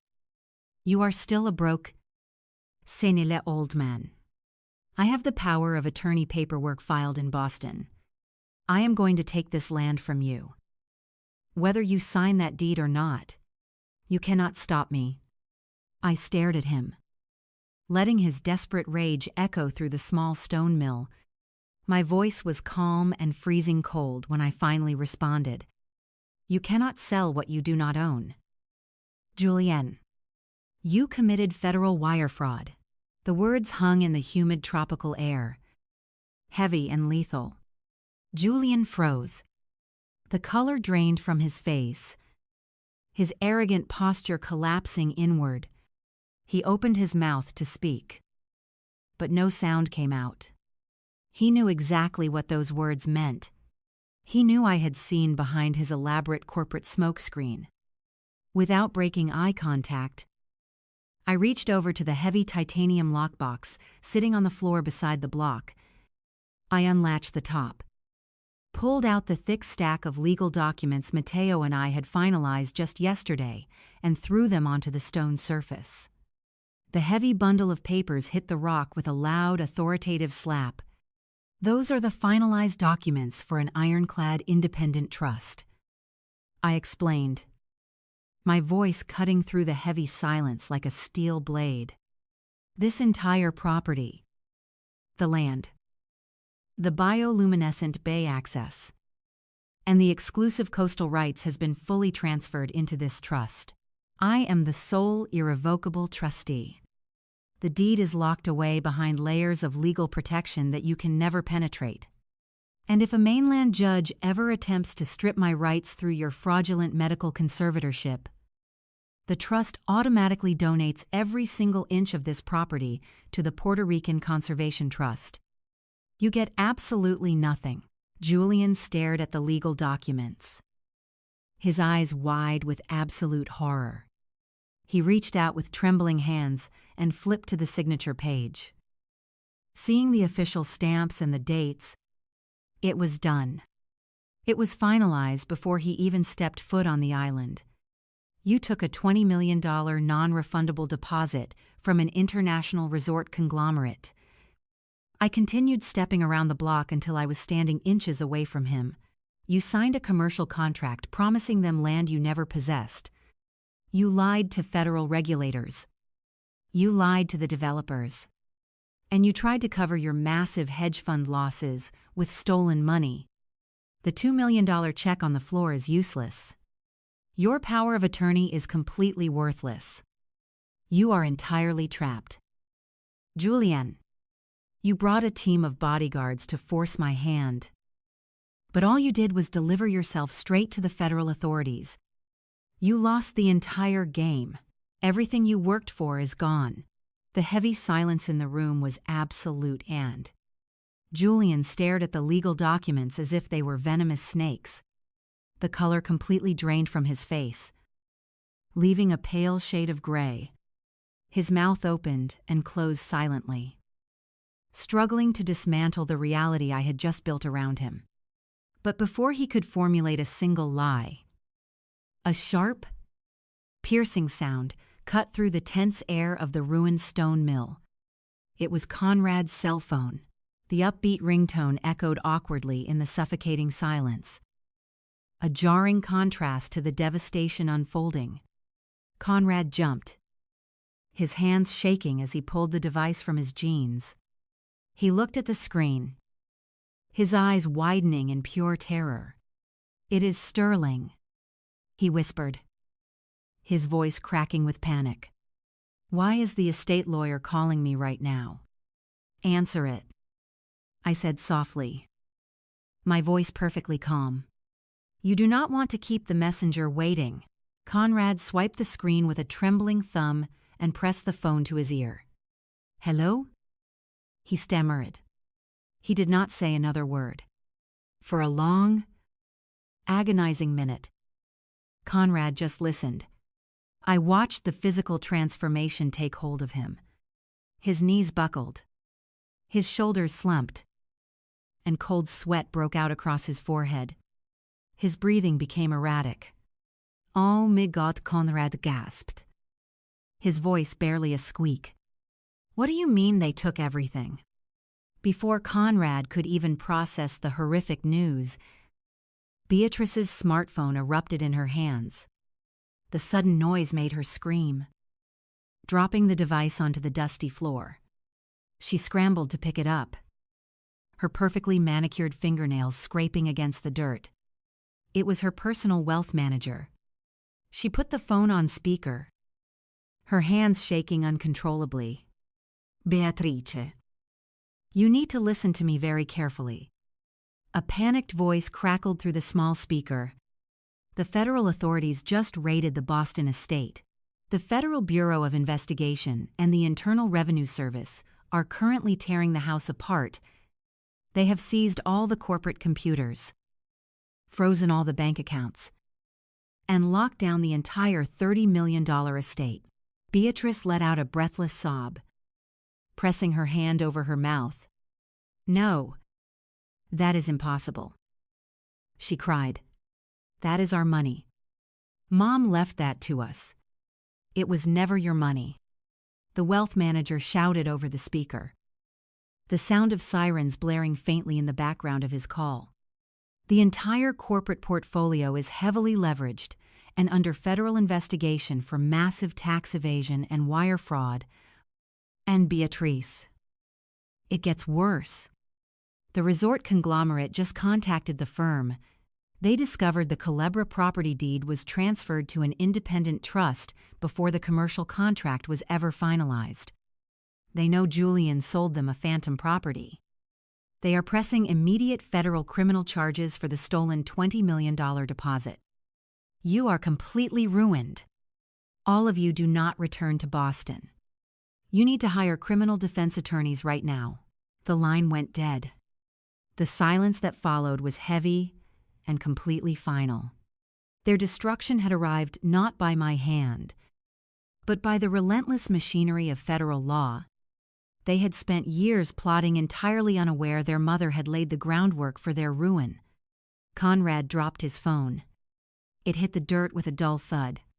He slid down the stone wall of the ruins, burying his face in his trembling hands, sobbing uncontrollably. The tough, arrogant crypto gambler was reduced to a weeping child. Beatrice stood frozen in place, her expensive designer handbag slipping from her shoulder.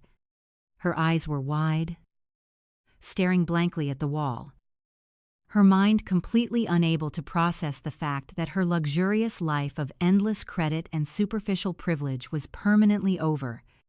Julian looked like a man who had just stepped off a cliff and was suspended in midair. Waiting for the inevitable crushing impact, he slowly turned his head to look at me, his eyes hollow and empty. He had built his entire identity on his corporate power, his wealth, and his ability to bully anyone who stood in his way. Now he was standing in a ruined mill, thousands of miles from home, facing a massive federal indictment and a decade in prison. The two massive security guards who had stood like menacing statues just moments before suddenly shifted their posture. They looked at each other, communicating a silent understanding. They were hired muscle-paid to intimidate an old man, not to protect wanted federal fugitives with completely frozen assets. Without saying a single word, the lead guard turned around and walked out the shattered archway, his boots crunching heavily in the sand. The second guard immediately followed him, abandoning Julian, Beatrice, and Conrad to their fate. The muscle was gone, leaving the three cowards completely defenseless. I remained standing, watching the total collapse of their empire. I felt no pity. I felt no sorrow. I felt only the deep, profound satisfaction of an engineer watching a beautifully constructed load-bearing wall perform exactly as it was designed to. Margaret had drawn the brilliant blueprints, Matteo had provided the solid materials, and I had swung the heavy hammer. The structure of their greed had been completely demolished. "You called me an unpaid handyman," I said to Julian, my voice cutting through the sound of Conrad's pathetic sobbing. "You thought I was just an old fool who did not understand the value of $1, but you forgot the most important lesson your mother ever tried to teach you. You cannot build a strong house on a foundation of lies. It will always collapse." Julian fell to his knees right next to the discarded $2 million check. His expensive white linen shirt was stained with dust and sweat. He looked up at me, tears streaming down his face, his arrogance completely shattered. He opened his mouth, but he had absolutely nothing left to say. The relentless federal hammer had fallen, and it had crushed them all into fine dust. For a long moment, the only sound inside the ruined structure was the rhythmic crashing of the ocean waves against the shore outside and the ragged, desperate gasping of Conrad huddled against the stone blocks. Julian remained frozen on his knees. He stared at the dirt floor, his perfectly styled hair now matted with sweat and grime from the humid tropical air. The grand illusion of his power built entirely on stolen money, and an unearned inheritance had evaporated into thin air. He slowly lifted his head to look at me, and the transformation was almost difficult to witness. The sharp, predatory gaze of the ruthless hedge fund manager was completely gone. In its place was the terrified, wide-eyed stare of a helpless child who finally realized there were no more corners to hide in. His bottom lip began to tremble uncontrollably. The sheer weight of the impending 20-year prison sentence for federal wire fraud and tax evasion was finally pressing down on his chest, squeezing the remaining arrogance right out of his lungs. He reached out with both hands, his fingers grasping at the empty air between us, completely abandoning any remaining shred of his pride. "Please, Arthur." He choked out his voice, a pathetic high-pitched whine that I had never heard him use in 40 years. "You have to help us. You have to fix this. You know all the right people, and you have the $60 million property. You can hire the best corporate defense lawyers in the country to get us out of this mess. We can split the land. We can give you whatever you want. Just please do not let them send me to a federal prison. I will not survive in a place like that. I am a wealth manager, not a criminal." He was openly weeping now, fat tears rolling down his flushed cheeks and dripping onto his expensive linen shirt. He crawled forward on his knees, scraping his tailored pants against the rough stone and the scattered debris of the door his thugs had kicked in just minutes earlier. He looked up at me with an expression of pure, fabricated desperation. "Dad, please," he sobbed, using that sacred word like a cheap bargaining chip. "You are the only father I have ever known. You raised me. You cannot just stand there and let your own family go down like this. We are your children." In the background, Beatrice let out a loud wail, finally breaking out of her stunned paralysis, while Conrad continued to rock back and forth in the corner. I looked down at the man groveling at my boots. 40 years ago, I would have moved heaven and earth to protect him from a single scraped knee. I would have sacrificed my own life to ensure he had a warm bed and a full stomach. But the love I once carried for this family had been systematically drained out of me, replaced entirely by the cold, hardened reality of their true nature. They had thrown my canvas bags into the freezing Boston snow and laughed at my pain. They had mocked my decades of hard labor, reducing my entire existence to a convenient punchline. I felt the ice flowing through my veins, chilling any lingering instinct to show them mercy. I took a slow, deliberate step backward, pulling my boots out of his desperate reach.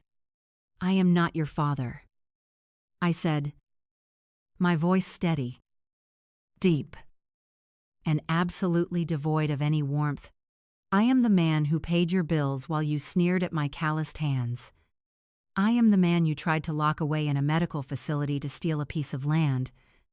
And I am definitely not your handyman." Julian collapsed forward, his forehead resting against the dusty dirt floor, letting out a loud, hollow groan of absolute defeat. He finally understood that there was no manipulation left to deploy. The bridge had been completely burned to ashes by his own hand. I did not need to say another word to him. I simply turned my head toward the shattered archway and gave a short, sharp nod toward the tree line. From the dense tropical foliage outside, a sharp-looking figure stepped out onto the bright sandy beach. It was Matteo.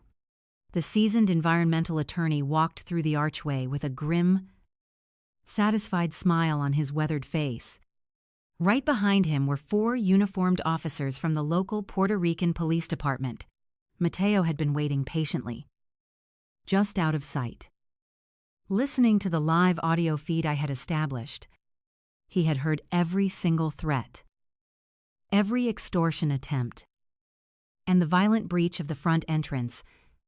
The officers stepped into the ruins, their hands resting cautiously on their duty belts, instantly assessing the chaotic scene. "Arthur Caldwell," Matteo said loudly, nodding respectfully in my direction. "Are these the mainland individuals who violently destroyed your front door and unlawfully trespassed on your private trust property?" I looked at the 3 trembling siblings and nodded. "Yes, they are," I replied. The lead officer immediately stepped forward, pulling a pair of heavy steel handcuffs from his belt. "Julian Caldwell, you and your siblings are under arrest for breaking and entering, criminal destruction of private property, and severe extortion," the officer announced, his voice echoing with absolute authority. "Stand up and place your hands behind your back." Julian did not fight. He was completely broken. The officer hauled him roughly to his feet, snapping the cold steel cuffs tightly around his wrists. Beatrice screamed as a second officer approached her, aggressively trying to pull away. But she was quickly subdued and handcuffed next to her ruined designer handbag. Conrad surrendered without a single word, utterly defeated by the reality of his situation. I watched quietly as they were dragged away from my newly secured stone archway. The police cruisers disappeared down the dirt road. Leaving a peaceful silence, I stood in the ruins, looking at the remains of the wood. Matteo stood beside me, hands resting easily in his pockets. He looked out at the water. "They will not stay in that cell long," Matteo said. "The charges are serious, but they are territorial offenses. With whatever credit they have left, they will post bail by the afternoon. They will run. They will try to get on the first flight back to the mainland to salvage whatever they can from the federal raid in Boston." I turned to look at him. "Let them run," I replied, "because they have absolutely no idea what is waiting for them at the finish line." I asked Matteo for one final favor. I wanted to see it happen. I needed to witness the absolute end of their reign of terror with my own 2 eyes to know for certain that my wife's final protective measure had completely succeeded. Mateo drove us to the San Juan airport in his car. The terminal was bustling with sunburnt tourists, vacationers in bright outfits, and families dragging massive suitcases full of souvenirs. The atmosphere was bright, cheerful, and filled with the relaxed energy of a tropical vacation. We found a quiet spot near the security checkpoint, looking directly at the main entrance. We waited for 3 hours. Just as I began to wonder if they had chartered a private flight, the automatic sliding doors rushed open. Julian, Beatrice, and Conrad stumbled into the brightly lit departure hall. They looked absolutely nothing like the arrogant, polished conquerors who had kicked down my door earlier that morning. Beatrice dragged a single scuffed suitcase, her designer sunglasses crooked, mascara smeared beneath her eyes. Conrad was practically vibrating with nervous energy, constantly looking over his shoulder like a hunted animal, chewing furiously on his thumbnail. And then there was Julian. His expensive white linen shirt was stained with sweat and dirt from the floor of the ruins. His bespoke suit jacket was wrinkled and completely ruined. But despite his disheveled appearance, he was still desperately clinging to the fragile illusion of his corporate superiority. He pushed past tourists, ignoring their angry protests, and marched toward the priority security lane. He waved a premium boarding pass at the agent, his voice loud and demanding. He was trying to project the image of an incredibly important executive who had no time for the petty rules of ordinary citizens. Beatrice and Conrad hurried behind him, using his aggressive wake to cut through the crowded line. They reached the front of the security belt. Julian began throwing his expensive leather shoes and his silver watch into the plastic bins with aggressive, irritated movements. He thought he had escaped. He thought that if he could just get onto that airplane, he could fly back to Boston, hire a team of ruthless defense attorneys, and somehow twist the law to his advantage one more time. He was wrong. As Julian reached for his bags, 4 men in dark suits stepped out from behind a frosted glass partition. They moved with a terrifying synchronized efficiency that instantly silenced the surrounding crowd. They did not wear police uniforms. They wore small gold shields clipped to their belts. United States Marshals. The lead marshal stepped directly into Julian's path, raising a hand to stop him. "Julian Caldwell," the marshal said, his voice carrying the heavy, undeniable weight of federal authority. "You are completely surrounded. Do not attempt to move." Julian froze. The color instantly drained from his face for the second time that day. He looked at the marshals, then looked frantically around the terminal, searching for an exit that did not exist. "There is a federal warrant for your arrest." The marshal continued pulling a thick stack of folded paperwork from his inside jacket pocket. "You are being charged with multiple counts of federal wire fraud, severe tax evasion, and interstate extortion." Beatrice dropped her scuffed suitcase. It hit the polished tile floor with a loud crack, bursting open and spilling her expensive clothes everywhere. She let out a piercing scream, but a female marshal quickly grabbed her by the arm, spinning her around and securing her wrists before she could cause a scene. Conrad did not even try to run. He simply sank to his knees in the middle of the security checkpoint, burying his face in his hands, completely surrendering to the inevitable. But watching Julian was the true payoff. The arrogant manager, the man who had called me an unpaid handyman and threatened to leave me to die on a deserted island, was finally stripped of every single defense he possessed. The lead marshal grabbed Julian's arms, forcefully pulling them behind his back, The bespoke fabric of his expensive suit stretched and tore slightly at the shoulder seam under the rough treatment. The cold steel of the federal handcuffs clicked loudly into place around his wrists, locking tight. The sound was incredibly satisfying. It was the sound of justice finally catching up to decades of unchecked greed. The tourists in the security line pulled out their phones, snapping photos and recording videos of the humiliated millionaire being paraded through the airport. Julian bowed his head, trying to hide his face from the cameras. His pristine reputation completely destroyed in a matter of seconds. As the marshals led them toward a holding area, Julian glanced up toward the terminal seating. For one brief second, his eyes met mine. He saw me standing there, the blue-collar engineer, watching his empire burn to the ground. I did not smile. I did not wave. I just looked at him with the cold, unyielding strength of a man who had built a foundation out of truth. And as he was dragged out of sight, I finally felt the heavy burden of the last 40 years lift completely off my shoulders. The flight back to the mainland was a journey they had to make in federal custody. I did not follow them.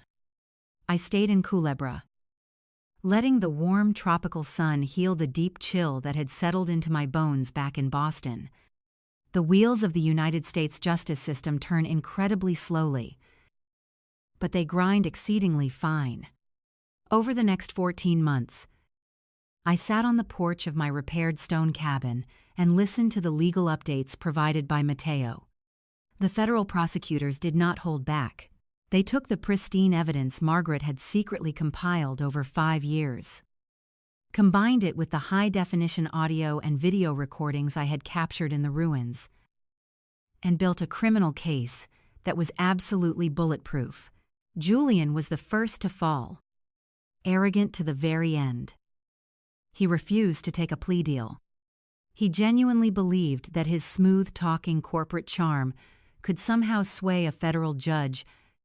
He spent the last of his hidden emergency funds hiring a team of aggressive defense attorneys, hoping to paint himself as a grieving son who made a simple administrative error. But the prosecution played the tapes. They played the audio of him threatening to leave a 68-year-old man to rot on an island. They showed the fraudulent commercial contract he signed with the resort conglomerate, proving he intentionally stole a $20 million deposit to cover his hedge fund debts. When the judge handed down the sentence, there was no mercy. Julian was convicted of massive wire fraud, severe tax evasion, and interstate extortion. He was sentenced to 20 years in a maximum security federal penitentiary.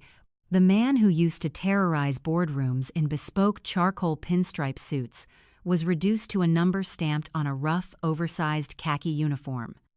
He lost his wealth, his prestige, and his freedom.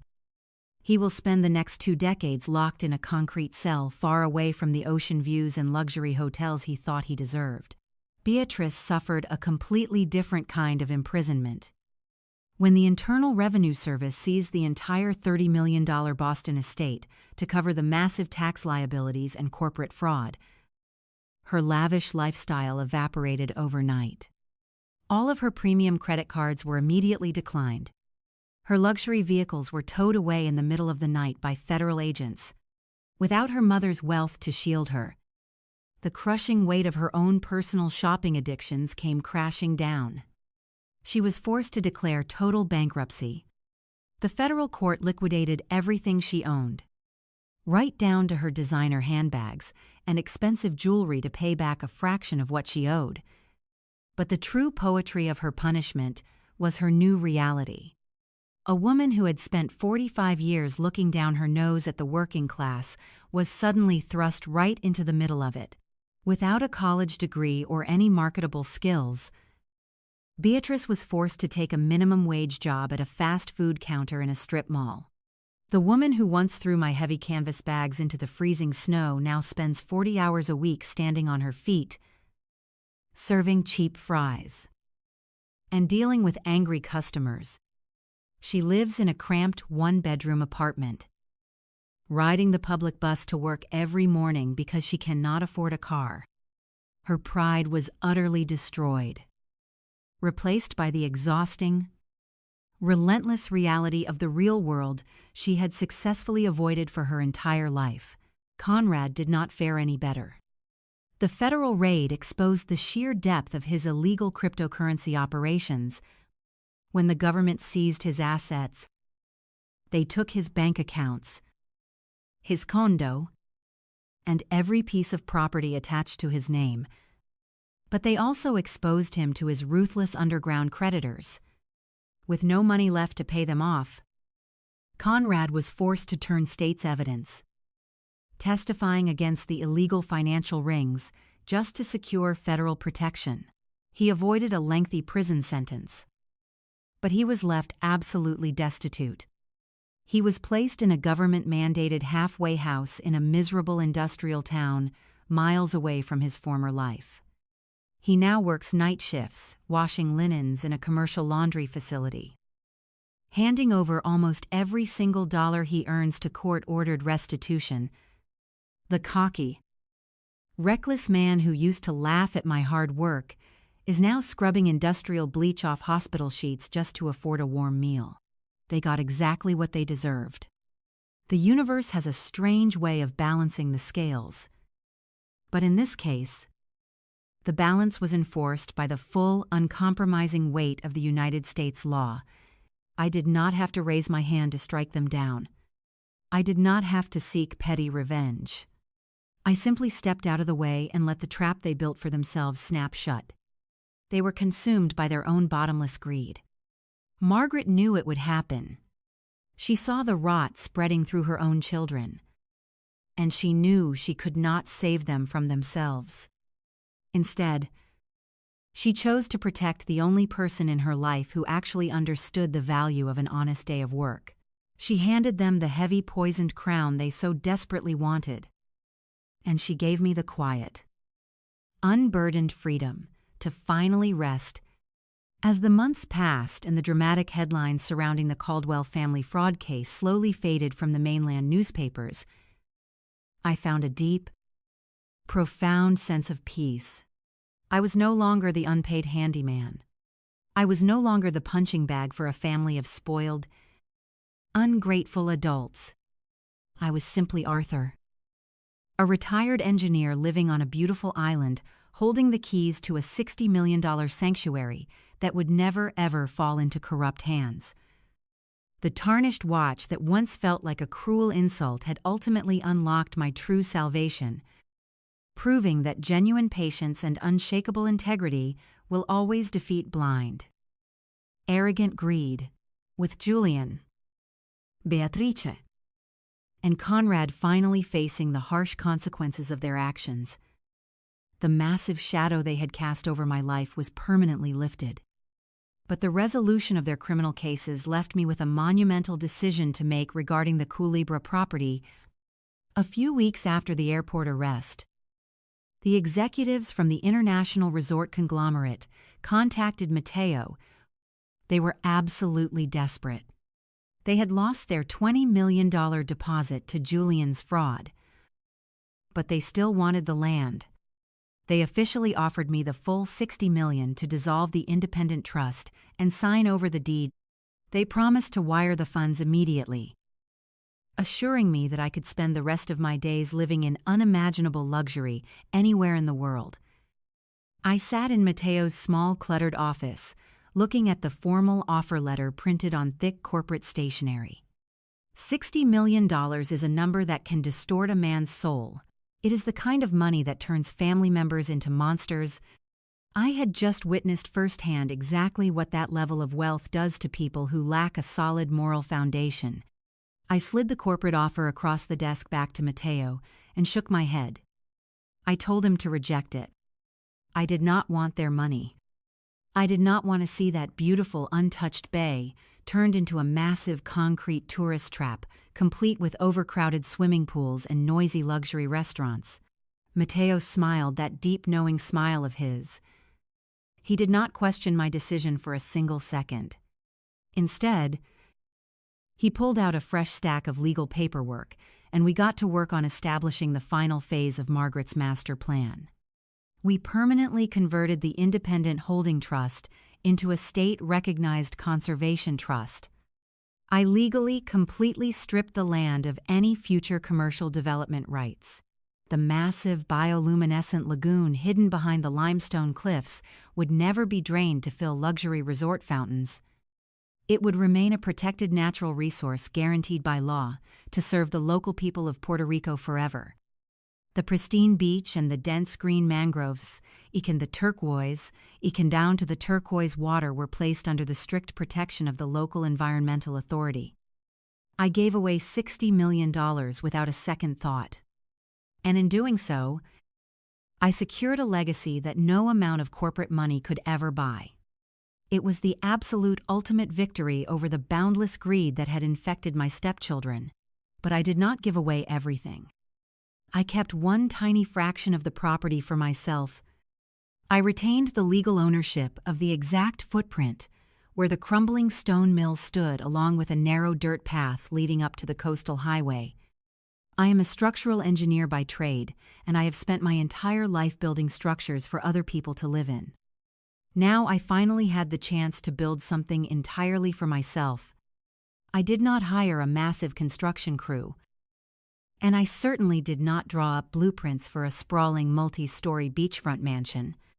I went down to the local hardware store, bought a new set of heavy-duty hand tools, a stack of high-quality timber, and got to work. For the first time in months, I felt truly alive. The physical labor was a deep healing therapy. I spent the early mornings clearing out the collapsed stone blocks and pulling down the rotting wooden beams. I reinforced the solid bedrock foundation that Margaret had so brilliantly identified decades ago. I framed new walls utilizing the original historic stone, installed weather-resistant windows that looked straight out over the sparkling bay, and built a sturdy, wide front porch where I could sit and drink my morning coffee. My hands, calloused and scarred from decades of hard work, found their familiar rhythm.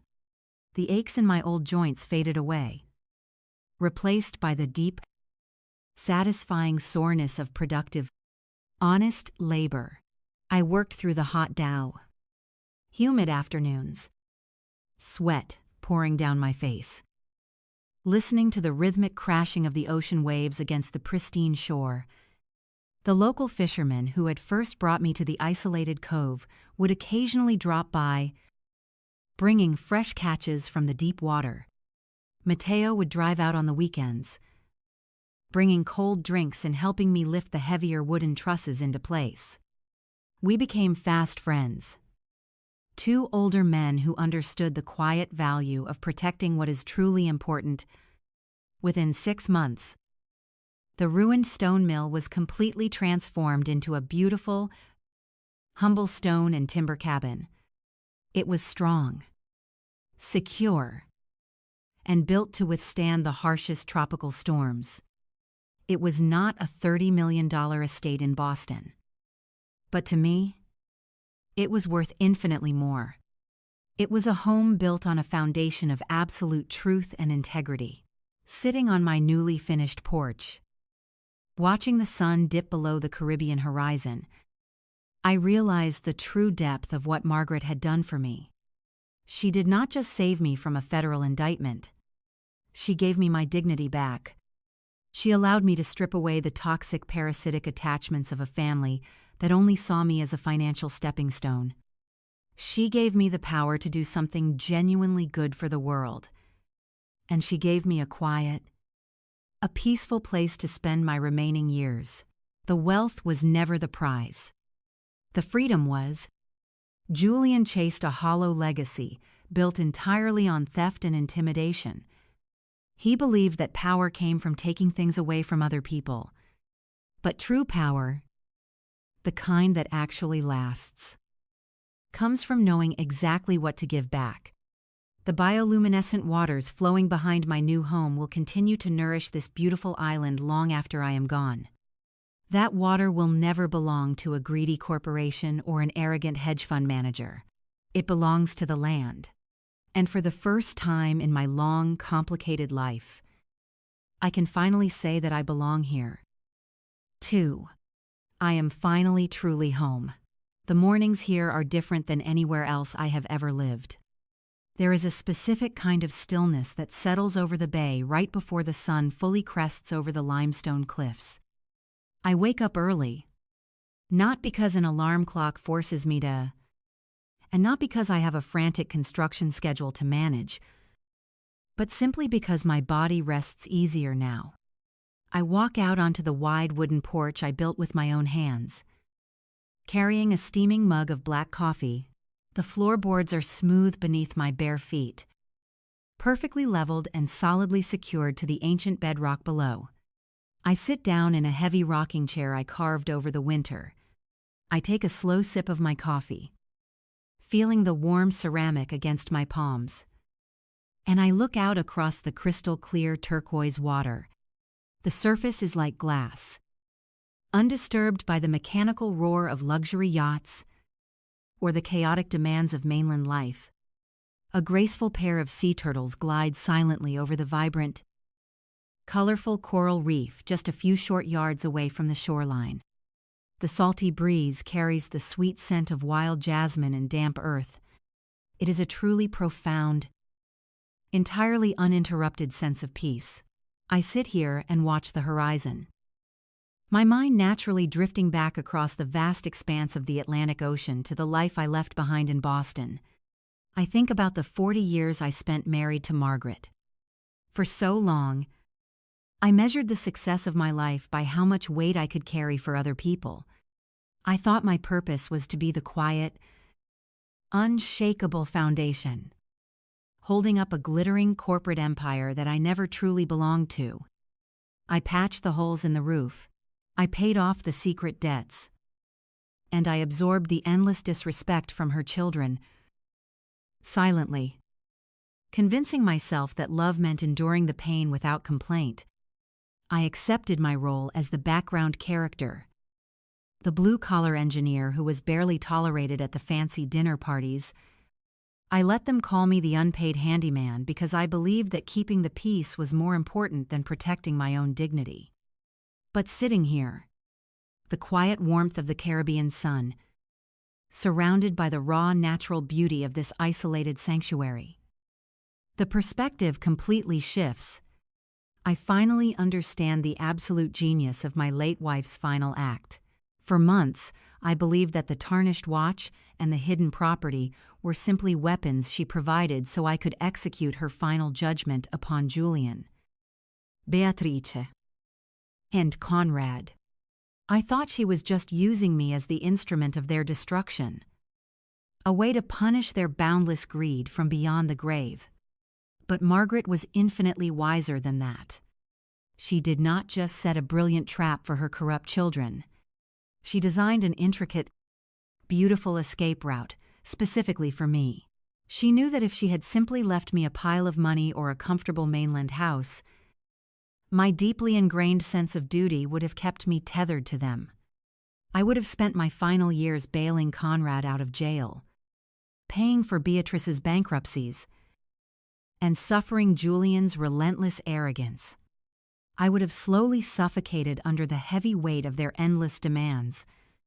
By leaving me with nothing but a silver watch and forcing them to throw me out into the freezing snow, she forcefully shattered the invisible chains of my obligation. She made them sever the tie. Knowing my pride would never let me crawl back to them, she pushed me to the absolute edge of my endurance, forcing me to remember the tough, capable engineer I used to be before the wealth and the toxic family politics ground me down into a tired old man. She made me fight for my survival, and in doing so, she reminded me of my own inherent strength. Margaret did not just save me from the catastrophic fallout of the federal criminal investigation. She gave me the ultimate gift of genuine, unburdened freedom. She gave me permission to finally stop building shelters for ungrateful people and start building a life entirely for myself. I take another slow sip of my coffee, feeling a deep, profound gratitude swell inside my chest. The anger and the bitter resentment that burned so fiercely inside me during those first few weeks on the island have completely washed away, carried out to sea by the shifting tide. I do not hate Julian, Beatrice, or Conrad anymore. I simply feel a quiet, distant pity for them. They are locked away in their concrete cells and their miserable lives trapped by the very greed they worshipped. But I am free.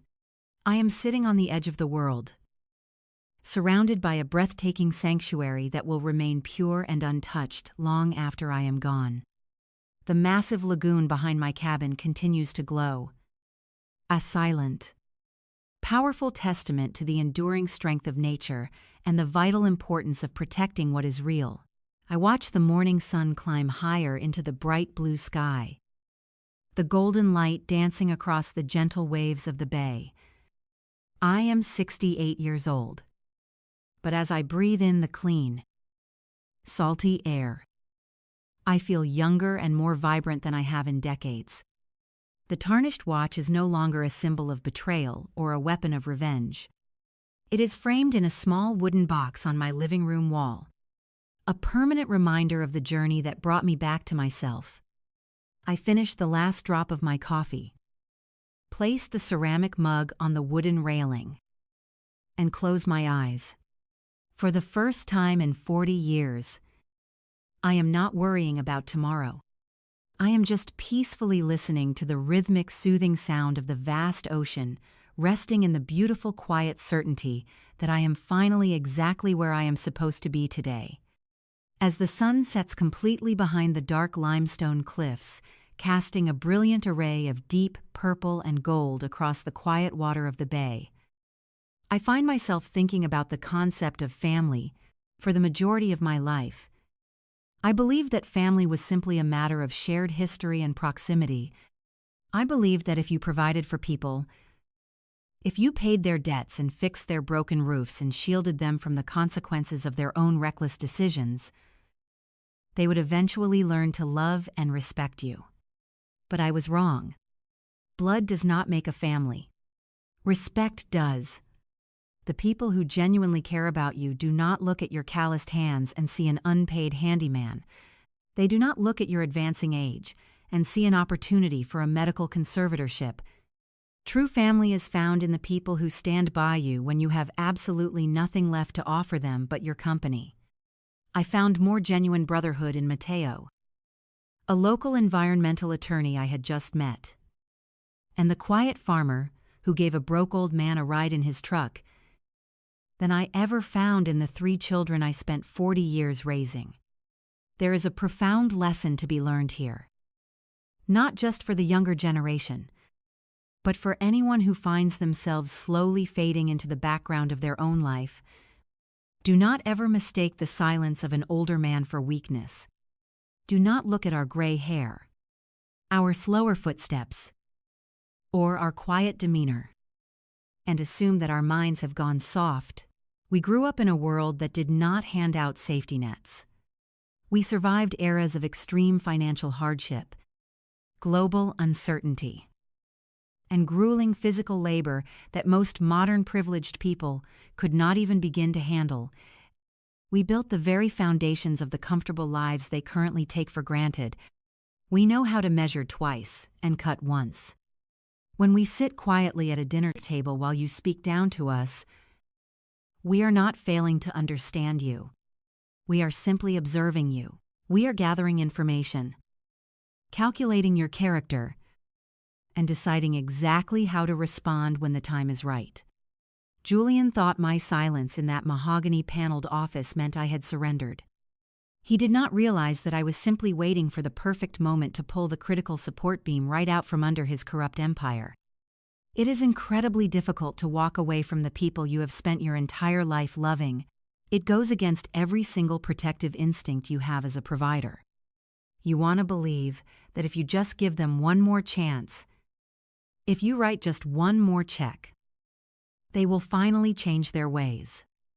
But toxic people do not change when you reward their terrible behavior.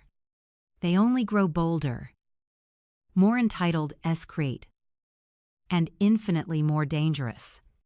You have to find the courage to draw a permanent line in the sand. You have to look at the people who are using you, taking advantage of your kindness, and confidently tell them that the free ride is permanently over. You owe it to yourself to protect your own peace, your own dignity, and your own hard-earned resources. I had to lose everything I thought I knew about my life in Boston to finally discover the incredible unburdened freedom waiting for me on this isolated Caribbean beach. Margaret understood that brutal truth, and she forced me to learn it by throwing me directly into the deep end of the ocean. Now it is my turn to pass that hard-earned wisdom on to you.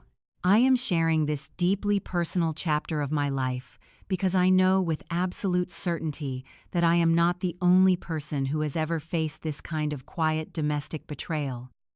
Right now, there is someone reading my words who is being manipulated by their own children. There is a hard-working parent out there who is being drained dry by ungrateful relatives, or an older individual who is being threatened with a nursing home, simply because their family wants to cash in on their estate early. If you are in that situation, I want you to hear me clearly. You have the power to stop them. You have the right to secure your own assets, to change your will, and to completely cut off the financial supply to anyone who treats you with disrespect. You are not a burden, and you are certainly not a stepping stone. If my story gave you the courage to finally stand up to those who use you, please share it. Send this to someone who desperately needs to hear that survival is possible and that justice can be served. We all need a community that understands the heavy burdens we carry. That is why I decided to sit down on this porch and record my story for you today. So, I want to hear directly from you. Did you like my story? Did you feel a sense of satisfaction when the federal marshals finally closed in on Julian at the airport security checkpoint? Tell me your thoughts, and please let me know which city you are listening from. I am sitting here on the beautiful coast of Culebra, Puerto Rico, watching the stars slowly appear over the vast ocean, and it brings me immense joy to know my voice is reaching you wherever you are in the world. Let us meet in the comments section below and continue this important conversation. Do not forget to follow along so you never miss another story. If this story resonated with you and you want to support me, please leave a comment if you can. It helps me keep bringing more life stories like this to the light. Thank you for your time. See you in the next life story with love and respect.